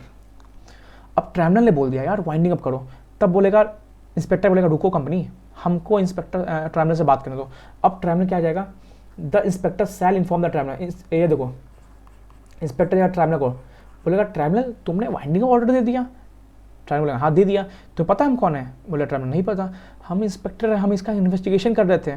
ट्राइब्यूनल अरे यार ये तो कंपनी ने बताया ही नहीं। बोला नहीं बताया ना, अब हम बता रहे हैं ना, तुमने वाइंडिंग ऑर्डर अपना पास कर दिया ना, तो हम तुम्हें इन्फॉर्म कर रहे हैं। मतलब inspector shall inform the tribunal about pendency of the investigation. मतलब ट्राइब्यूनल इंस्पेक्टर बता रहा है ट्राइब्यूनल को, सर देखो इन्वेस्टिगेशन चल रहा था, कंपनी ने आपसे छुपाया, एक काम करो आप कोई ऐसा ऑर्डर पास करो जिससे वाइंडिंग ऑफ ऑर्डर वापस से क्या हो जाए, रिस्टोर बैक हो जाए। मतलब आपने जो ऑर्डर दिया ना उसको वापस से रिस्टोर बैक कर लो। तो ट्राइब्यूनल अपना ऑर्डर पास कर सकता है एज में डेम फीड। मोस्टली ट्राइब्यूनल पास कर देता है, क्योंकि भाई तुमने छुपा के पास करवाया ना ट्राइब्यूनल ऑर्डर, और इंस्पेक्टर आपसे कॉन्टैक्ट किया ना, ट्राइब्यूनल मोस्टली कर देता है। बट यहाँ पे वर्डिंग क्या है, tribunal shall pass order as it may deem fit. चाहे तो ट्राइब्यूनल कैंसिल भी कर सकता है, बट प्रैक्टिकली ऐसा होता नहीं है, ट्राइब्यूनल ऑर्डर पास कर देता है, क्योंकि ट्राइब्यूनल इंस्पेक्टर सब यार एक ही थाली के चट्टे बट्टे, ठीक है, नॉर्मल, ठीक है। अब देखो legal adviser and banker not to disclose certain information, ठीक है, सिंपल बोला। देखो लीगल एडवाइजर मतलब क्या, वकील वकील हो गए। बैंकर मतलब कोटक बैंक, महिंद्रा बैंक जो भी है, सॉरी कोटक में बंधन बैंक को भी है। देखो क्या बोला, इन्वेस्टिगेशन चल रहा है, हमें पता है ना, मान लो जिसने मर्डर किया उसने अपना वकील लिया होगा, वकील को बताया होगा ना कि मैंने मर्डर किया कि नहीं किया, तो वकील को सारी बातें पता है। अब मान लो कि वकील से ही पूछताछ करना चालू करते हैं, तो इंडिया में क्या ही फायदा रहेगा वकील, मतलब एडवोकेट के पास सब तो इन्फॉर्मेशन रहेगा ना, जो भी तुमने कांड कर रखा है एडवोकेट को सब पता है। अब तुम एडवोकेट के पास गन लाके पूछ दोगे भाई बताओ इस कंपनी ने कुछ किया कि नहीं किया है, तो फिर क्या ही फायदा रहेगा कोर्ट कचहरी का। वही बोल रहा है कि देखो वकील को बोल रहा है देखो तुम्हें कुछ भी इंफॉर्मेशन नहीं देना है। किसको नहीं देना है? ट्राइब्यूनल भी आ जाए तुम्हारे पास नहीं देना है। ये एक तरह से ना, इस तरह से इम्यूनिटी दिया है, किसको दिया है? लीगल एडवाइजर को और बैंकर को। देखो क्या बोल रहा है, ट्राइब्यूनल को नहीं देना है, सीजी को नहीं देना है, आरओसी को नहीं देना है, मतलब कोई भी तुमसे मांगने आ जाए लीगल एडवाइजर, तुम बस शांत रहना, तुम मतलब चुप। क्या बोलना? बोला 227 हमें नहीं बोलता है कि हम कुछ भी बताए तुम्हें, मतलब सिंपल। देखो क्या वर्डिंग है, बाय ए लीगल एडवाइजर। देखो nothing in chapter shall require to disclose, किसको नहीं देना है? ट्राइब्यूनल, सेंट्रल गवर्नमेंट, इंस्पेक्टर को। किसके द्वारा? लीगल एडवाइजर, एडवोकेट द्वारा। क्या नहीं देना है? Any privilege communication. Privilege communication क्या होता है? Important communication. कुछ भी इंपॉर्टेंट, मतलब किसी कंपनी को पता है कि हाँ मैंने फ्रॉड किया, उसने बात किया अपने एडवोकेट से, तो इंपॉर्टेंट कम्युनिकेशन, गर्लफ्रेंड बॉयफ्रेंड का इंपॉर्टेंट कम्युनिकेशन नहीं, सब प्रिविलेज कम्युनिकेशन, ठीक है। Made to him capacity except, मतलब देखो आरओसी इंस्पेक्टर क्या बोला, ट्राइब्यूनल क्या कंपनी ने फ्रॉड किया है, सॉरी आरओसी इंस्पेक्टर ने क्या बोला, लीगल एडवाइजर क्या कंपनी ने फ्रॉड किया? लीगल एडवाइजर बोलेगा हम चुप है भाई, 227 हमें बोलता है कि हम कुछ भी नहीं बताएंगे, प्रिविलेज कम्युनिकेशन कुछ भी नहीं बताएंगे, ठीक है। इंस्पेक्टर पूछेगा अच्छा बताओ ये जो बंदा है फ्रॉड किया ये रहता कहाँ है? लीगल एडवाइजर बोलेगा हम चुप है भाई। इंस्पेक्टर मारेगा थप्पड़, बोलेगा ठीक है तुम्हारा सेक्शन ये तो बोलता है कि तुम्हें प्रिविलेज कम्युनिकेशन नहीं देना है, बट तुम्हें क्या देना है? तुम्हें नेम तो बता सकते हो, एड्रेस बता सकते हो क्लाइंट का, ठीक है, इतना बोल रखा है, बेसिक डिटेल्स दे दो, बट प्रिविलेज कम्युनिकेशन मत दो। अब तुम इतना ढीठ हो जाओगे कि भाई हम कुछ नहीं देंगे, तो थप्पड़ मार के दिखा देगा। तुम्हें एक्सेप्ट बोला है, मतलब ये इन्फॉर्मेशन छोड़ के देखो ये इन्फॉर्मेशन दे सकते हो, ये इन्फॉर्मेशन नहीं देना है, प्रिविलेज कम्युनिकेशन नहीं देना, ठीक है। और बैंकर क्या बोला? Banker of any company, body, corporate or other person of any information as to, देखो ये बताता हूं मैं तुम्हें, मान लो ये कोटक बैंक था और ये क्या जगदीश लिमिटेड था, ठीक है। इसका क्या कर रहा था? इसका इन्वेस्टिगेशन हो रहा था, इसका अकाउंट था कोटक बैंक में, जगदीश का, ठीक है। और इसी का एक पार्टी था क्रेडिटर, मान लो मोहन लिमिटेड, इसका भी अकाउंट था इसमें कोटक बैंक में। तो इन्वेस्टिगेशन ऑफिसर आया बैंकर कोटक के पास, पूछा एक काम बताओ जगदीश लिमिटेड का बैंक स्टेटमेंट निकाल देना। ये बोला कोटक, ये लो निकाल के दे दिया इसको। बोले एक काम करो, इसका एक पार्टी था यार क्रेडिटर, उसका भी तुम्हारे अकाउंट में ना बैंक अकाउंट, तुम्हारे ना बैंक में बैंक अकाउंट बना हुआ है, इसका भी इन्फॉर्मेशन दो। ये बोलेगा भाई 227, मतलब कोई भी इंफॉर्मेशन, देखो नथिंग इन चैप्टर से रिक्वायर्ड डिस्क्लोज, किसी को ट्रांसफर नहीं देना बाय द बैंकर, क्या नहीं देना? Of any company, body, corporate या any person of any information as to the affairs of any other customer, मतलब एनी अदर कस्टमर, मतलब जिसका इन्वेस्टिगेशन हो रहा है ना उसको छोड़ के, मतलब ये जो क्रेडिटर मोहन लिमिटेड है उसका भले अकाउंट कोटक में था और ये जगदीश का क्रेडिटर था, इसके रिगार्डिंग कोई इंस्पेक्टर कोटक के पास आ रहा है इन्फॉर्मेशन लेने, तो कोटक को नहीं देना है। बट किसका दे सकता है? Other than such company body, मतलब अगर जिसका हो रहा है ना इसके रिगार्डिंग दो ना कोटक। ऊपर देखो, ऊपर तो लीगल एडवाइस कुछ देना ही नहीं है, चाहे किसी के रिगार्डिंग हो, प्रिविलेज कम्युनिकेशन नहीं देना है। यहाँ क्या बोल रहा है? उनके बारे में मत दो जो तुम्हारे कस्टमर्स है, मतलब कोई अदर पार्टी है जिसका इन्वेस्टिगेशन नहीं हो रहा है उसके रिगार्डिंग बैंक कुछ इन्फॉर्मेशन नहीं देगा, बट जिसका इन्वेस्टिगेशन हो रहा है ना उसके रिगार्डिंग इन्फॉर्मेशन देगा। मतलब जिसका अदर देन, मतलब देखो इसके रिगार्डिंग इन्फॉर्मेशन नहीं देना, बट अदर देन इन लोगों के रिगार्डिंग इन्वेस्टिगेशन हो रहा है तो इसका देना पड़ेगा बैंकर को। बैंकर को बैंक स्टेटमेंट देना पड़ेगा, जैसे यहाँ पे जगदीश लिमिटेड का देना पड़ेगा, बट क्रेडिटर मोहन लिमिटेड का बैंकर को नहीं देना है, ठीक है। ये क्या है, सिंपल बात, हम इंडिया वालों को नहीं छोड़ेंगे, तुम तो फॉरेन कंपनी आ रहे हो यहाँ पे, और हमने फॉरेन कंपनी पढ़ा भी था वहाँ पे कि फॉरेन कंपनी में क्या क्या प्रोविजन अप्लाई होंगे, डिवेंचर्स के, CSR के, तो यहाँ पे वो भी था सर, इंक्वायरी इंस्पेक्शन। तो फॉरेन कंपनी को इंडिया में आके ना कॉल फॉर इन्फॉर्मेशन होता है ROC के द्वारा, फॉरेन कंपनी नहीं प्रेजेंट करती है, फिर इंक्वायरी इंस्पेक्शन, सारे प्रोविजन क्या होंगे फॉरेन कंपनी पे अप्लाई हो सकते हैं। तो क्वेश्चन बन सकता है यहाँ से, क्या फॉरेन कंपनी पे इंक्वायरी इंस्पेक्शन इन्वेस्टिगेशन हो सकता है, ये हो सकता है। Section 220 companies provide for investigation, ठीक है, the provision of this chapter, मतलब पूरा चैप्टर बोल दिया, inspection inquiry shall apply mutatis as same as, सारा प्रोविजन अप्लाई होगा। मतलब कुछ क्वेश्चन में फॉरेन कंपनी घुसा के दे दिया ना आपको इंटर करके, तो ये मत समझना कि इस पर कुछ भी इंक्वायरी इंस्पेक्शन का नहीं होगा, सब कुछ होगा। 206 से 229 से अप्लाई होगा फॉरेन कंपनी पे। फॉरेन कंपनी कौन होती है sir, 3 condition, in any company which is incorporate outside India plus having place of business in India through itself और बाय एन एजेंट और by any electronic mode plus conduct business activity, तभी foreign company होती है। यहाँ पे incorporate outside India नहीं बोला sir, foreign company बोला, याद रखना। इनकॉर्पोरेट आउटसाइड इंडिया होती है जो सिंपल बाहर बनी है, उसका इंडियन बिजनेस नहीं हो, ठीक है। पेनल्टी, अब ये वही बोल दिया, किसी ने भी फॉल्स स्टेटमेंट दिया, किसी ने भी तोड़ा फोड़ा, मान लो कि इस ROC इंस्पेक्टर क्या हुआ, जलाने जा रहा था, डायरेक्टर को नहीं रुक पाया, उसने जला दिया, भाई फ्रॉड कर दिया तुमने। देखो रोक लिया होता तो सीज हो जाता, बट जला दिया, मतलब इंस्पेक्टर को लेट हो गया पहुंचते पहुंचते। सिंपल बात है, where a person is required to provide, मतलब किसी पर्सन से एक्सप्लेनेशन मांगा गया या किसी ऑफिसर से एक्सप्लेनेशन मांगा गया, उसने क्या किया, या मान लो कि सिंपल सी बात, उसने डिस्ट्रॉय कर दिया, फॉल्सिफाई दे दिया, जला दिया, गलत दे दिया, छुपा दिया, सिंपल सी बात है, कुछ भी फॉल्स एंट्री कर दिया, टैली एंट्री में गलत मार दिया एंट्री, 200 करोड़ का एंट्री था उसको 20 करोड़ मार दिया, ठीक है, मतलब कुछ भी फॉल्स दिया, कुछ भी फॉल्स दिया, ठीक है, इस चैप्टर में उसको 447 लग जाएगा। ये क्या होता है, फ्रॉड का सेक्शन है, ठीक है। जुलाई टाइम में पूछा था, कंपनी ने कुछ साथ गलत इन्फॉर्मेशन फाइल दिखाया था अपना ROC को, तो हाँ 447 लग जाएगा, ठीक है। ये हमारा चैप्टर पूरा डिटेल में खत्म हुआ। अब हम क्वेश्चन देखते हैं इसके। Provide various grounds on which the investigation is assign to SFIO। देखो SFIO को जाने के लिए क्या होता है, बस मामला संगीन होना चाहिए, बट अदरवाइज इन्वेस्टिगेशन ग्राउंड तो सेम है जो SMS 210 में है। तो सर क्या क्या है सर, 3 कंडीशन सेम है, मतलब SR plus intimation, public interest में CG जा सकता है, या ROC इंस्पेक्टर रिपोर्ट के बेसिस से। बस एक एक्स्ट्रा क्या था सर, एक्स्ट्रा क्या था, बस यहाँ पे CG का ऑफिसर है, मतलब CG और SG का ना बंदा रिकमेंड या रिक्वेस्ट करता है, देखो सेम है। As per section 212 central government में assign the investigation into affairs of company to SFIO on the basis of, basis same है सर, 210 में जो बेसिस है भाई इन्वेस्टिगेशन 210 में ही होगा, 212 में इन्वेस्टिगेशन होगा, बट ये कब हो जाता है जब थोड़ा मामला संगीन होता है, इसलिए नाम इसका SFIO है, सीरियस फ्रॉड है। देखो आफ्टर इंस्पेक्शन ऑफ बुक्स होगा, मतलब AOC 4 फाइल करने के बाद कंपनी ने क्या किया, रिटर्न रिपोर्ट सबमिट किया, वही ROC का रिपोर्ट, ROC इंस्पेक्टर रिपोर्ट 208 वाला यहाँ पे, ठीक है। कंपनी ने क्या किया, SR पास किया प्लस इंटीमेट किया CG को, यहाँ भी SFIO हो सकता है, बट ये सब जब ट्रिगर हो जाए ज़्यादा संगीन तो SFIO है। The central government can order, central government public interest में ही दे सकता है ऑर्डर। देखो ये सारे 210 वाले बस SFIO के लिए सेम है, ठीक है। 210 सेम है 212, बस 212 क्या होता है, सीरियस होता है, इसलिए नाम इसका सीरियस है, बस ये एक एक्स्ट्रा है सर। क्या है, 10 डिपार्टमेंट ऑफ सेंटर, जो CG और SG का डिपार्टमेंट का रिक्वेस्ट करे ना कि सर SFIO कराओ, तब हो सकता है। यहाँ ये बस 210 में नहीं था, 210 में बस 3 ही पॉइंट था, याद रखना। Discuss the power of inspector regarding investigation into affairs of related company. Related company से कौन कौन सा, रिलेटेड कंपनी क्या क्या sir, which has been related हो, सब्सिडी होल्डिंग थी जो अभी है, जो उस टाइम में थी जिस टाइम का ये AOC 4 खुला है, या मान लो जो भी कंपनी जो मैनेज कौन करता है, MD करता था अभी या उस समय, या मान लो जो भी डायरेक्टर पास डायरेक्टर जो उस टाइम में एम्प्लॉयमेंट जिस टाइम का कंपनी ने AOC 4 MGT 7 रिगार्डिंग या कोई भी डॉक्यूमेंट्स रिगार्डिंग ROC ने या इन्वेस्टिगेशन हुआ, सारे रिलेटेड कंपनी से क्या कर सकता है, इन्वेस्टिगेशन हो सकता है। बट एक चीज़ इसमें क्या था याद करने का, सारे रिलेटेड कंपनी का क्या हो सकता है, उस टाइम की या अभी की इन्वेस्टिगेशन हो सकता है, बट याद क्या करना था, CG का अप्रूवल। जब मैं क्या बताया, तो कंपनी के अंदर इन्वेस्टिगेशन चल रहा है तो कोई दिक्कत नहीं, बट तुम इसके आगे थोड़ा पाँव फैला रहे हो ना, तो जहाँ जहाँ पाँव फैलाओगे ना वहाँ CG का अप्रूवल लेना पड़ेगा, या तुम किसी पर्सन बुला के एग्जामिनर उत कर रहे हो अदर देन पर्सन जो कंपनी का है, वहाँ भी CG का अप्रूवल लेना पड़ता है। देखो सर यहाँ पर बस इंपॉर्टेंट लाइन वही था, होल्डिंग और सब्सिडी विच इज, अभी ये has been at relevant time company का सब्सिडी होल्डिंग था। ये मान लो कोई भी रिलेटेड पार्टी जो मैनेज कौन करता था, कोई कंपनी थी जो मैनेज रन बाई कौन करती, MD करती थी। MD क्या था, आपके कंपनी का MD था, ठीक है। या बोर्ड ऑफ डायरेक्टर में क्या थे, आपके कंपनी के नॉमिनी डायरेक्टर सब थे। मान लो किसी कंपनी में बोर्ड ऑफ डायरेक्टर में 10 लोग हैं, 5 लोग तुम्हारे डायरेक्टर्स थे। ये मान लो कोई भी प्रीवियस क्या हुआ, any person which has at any time company के क्या था, MD था, एम्प्लॉयमेंट में था।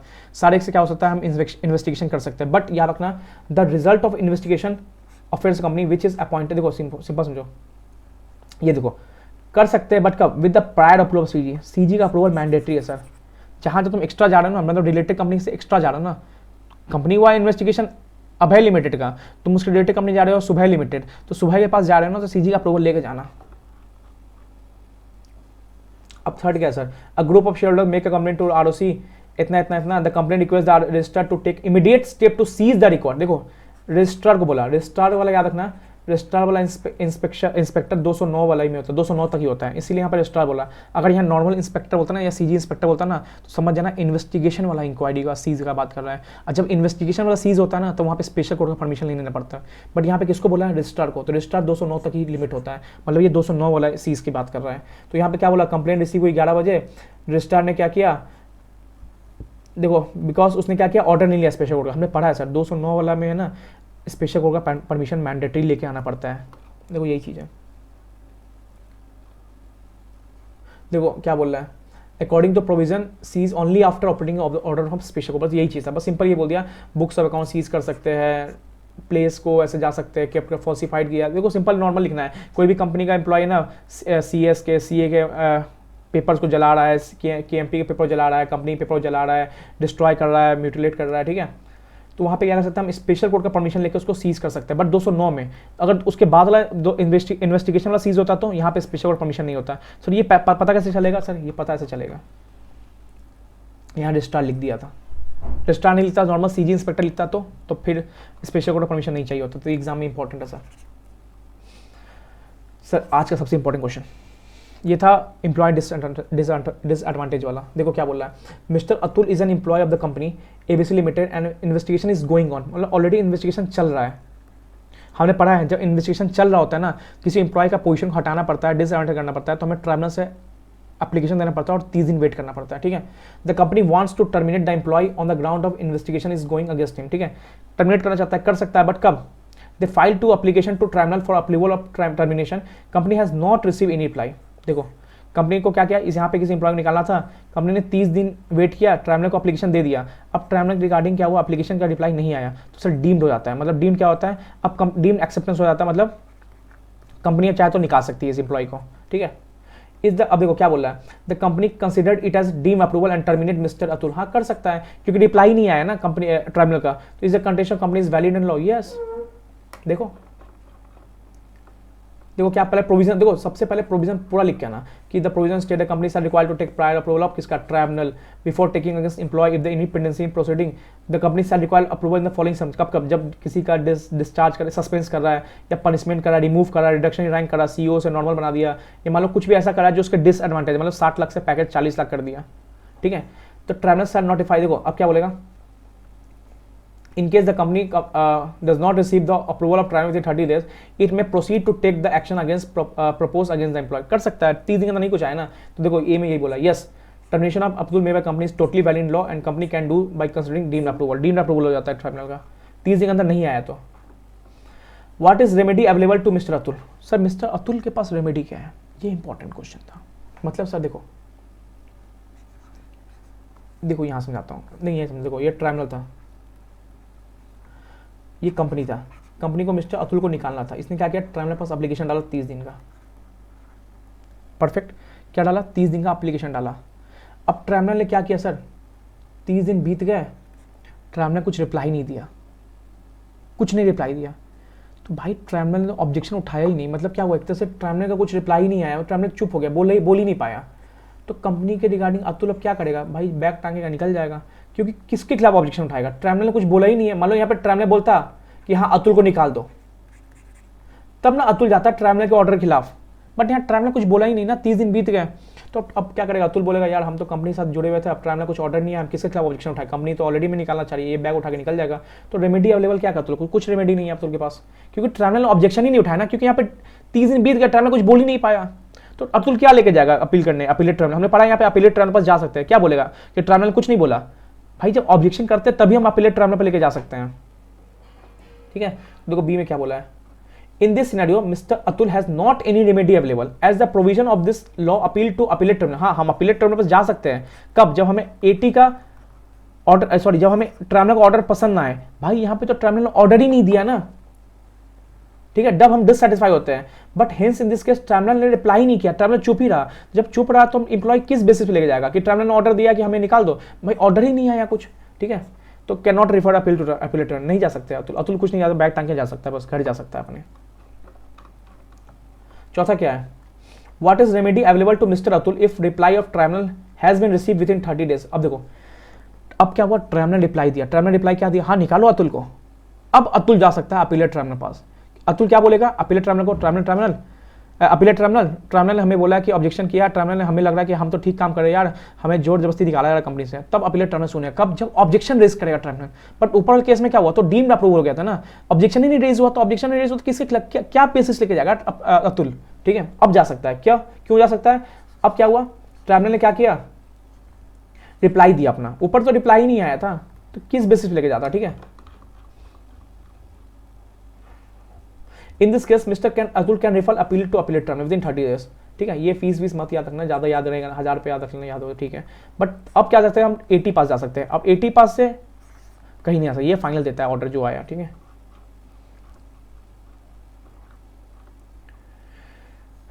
अब क्या बोला देखो, a group of share holders FMG limited complain to concern registrar, complain किया फॉर अनलॉफुल फ्रॉडुलेंट पर्पस चल रहा था कंपनी का ऐसे ऐसे, whether the ROC has power to order for inquiry, yes ROC के पास पावर है on the basis of information furnished to him, या मान लो किसी इन्वेस्टर का ग्रीवेंस सॉल्व नहीं हुआ, या मान लो कोई पर्सन कंप्लेन किया जो कंपनी में अनलॉफुल चल रहा था, तो उस बेसिस पे कंपनी क्या कर सकती है, इंक्वायरी कर सकती है। सारे प्रोविजन लिख के आना यार, सारे प्रोविजन देखो, yes ROC has the power to order for inquiry as deem fit, opportunity of being heard देगी, ठीक है, रिप्रेजेंटेटिव मेट करेगी, बिजनेस का फ्रॉडलेंट चल रहा है, लॉफुल चल रहा है, तो हाँ कर सकती है, और उसके पास पावर है इंक्वायरी करने का। या मान लो कोई भी एओसी 4 फाइल हुआ, कॉल फॉर इन्फॉर्मेशन किया और इन्फॉर्मेशन क्या हुआ, इनएडिक्वेट था या इनकम्प्लीट था, तो आरओसी कर सकती है, ठीक है। State the procedure follow by ROC, क्या करेगा भाई, सिंपल रिटर्न में देगा, इंस्पेक्टर अपॉइंट करेगा, इंक्वायरी इंस्पेक्शन चलेगा। With the inquiry should be pursued by ROC in the complaint withdraw. अब देखो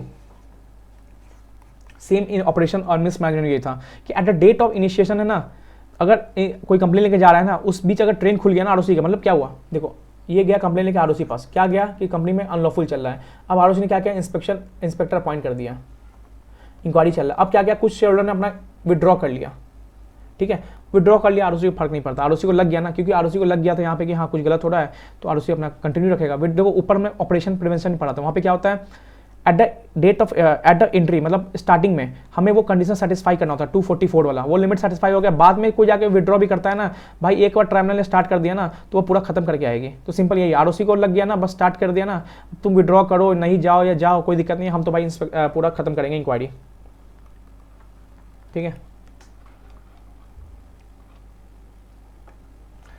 The inquiry can be pursued by ROC in the company withdraw by same group of shareholders by inquiry in terms of simple the inquiry can be pursued by, ठीक है, normal होगा, withdraw भी हो गया तो भी फर्क नहीं पड़ता, लास्ट में ये सेंटर गवर्नमेंट कर सकता है, ठीक है, नॉर्मल ये तो यार देख लेना एक बार, वैसे कुछ खास नहीं है। Centre government power direct ROC to, हाँ सेंटर गवर्नमेंट को लगे सुमोटो वो भी कर सकता है भाई, पावर है सेंटर गवर्नमेंट कुछ भी कर सकता है। देखो यहाँ पे आई वाला इंक्वायरी होना चाहिए था वैसे मेरे अंदाज से, यहाँ पे ई वाला इंक्वायरी, आप ई वाला इंक्वायरी मत लिख के आ जाना, इस चैप्टर में आई वाला इंक्वायरी होता है, ठीक है। दैट्स इट, बड़ा चैप्टर था बट पूरा कवर किया हमने, लगभग सारे क्वेश्चन देखे, प्रोविजन को माइन्यूटली देखा, एग्जांपल समझा, होप सो अच्छा लगे आपको। चलो all the best, examination preparation करो अच्छे से।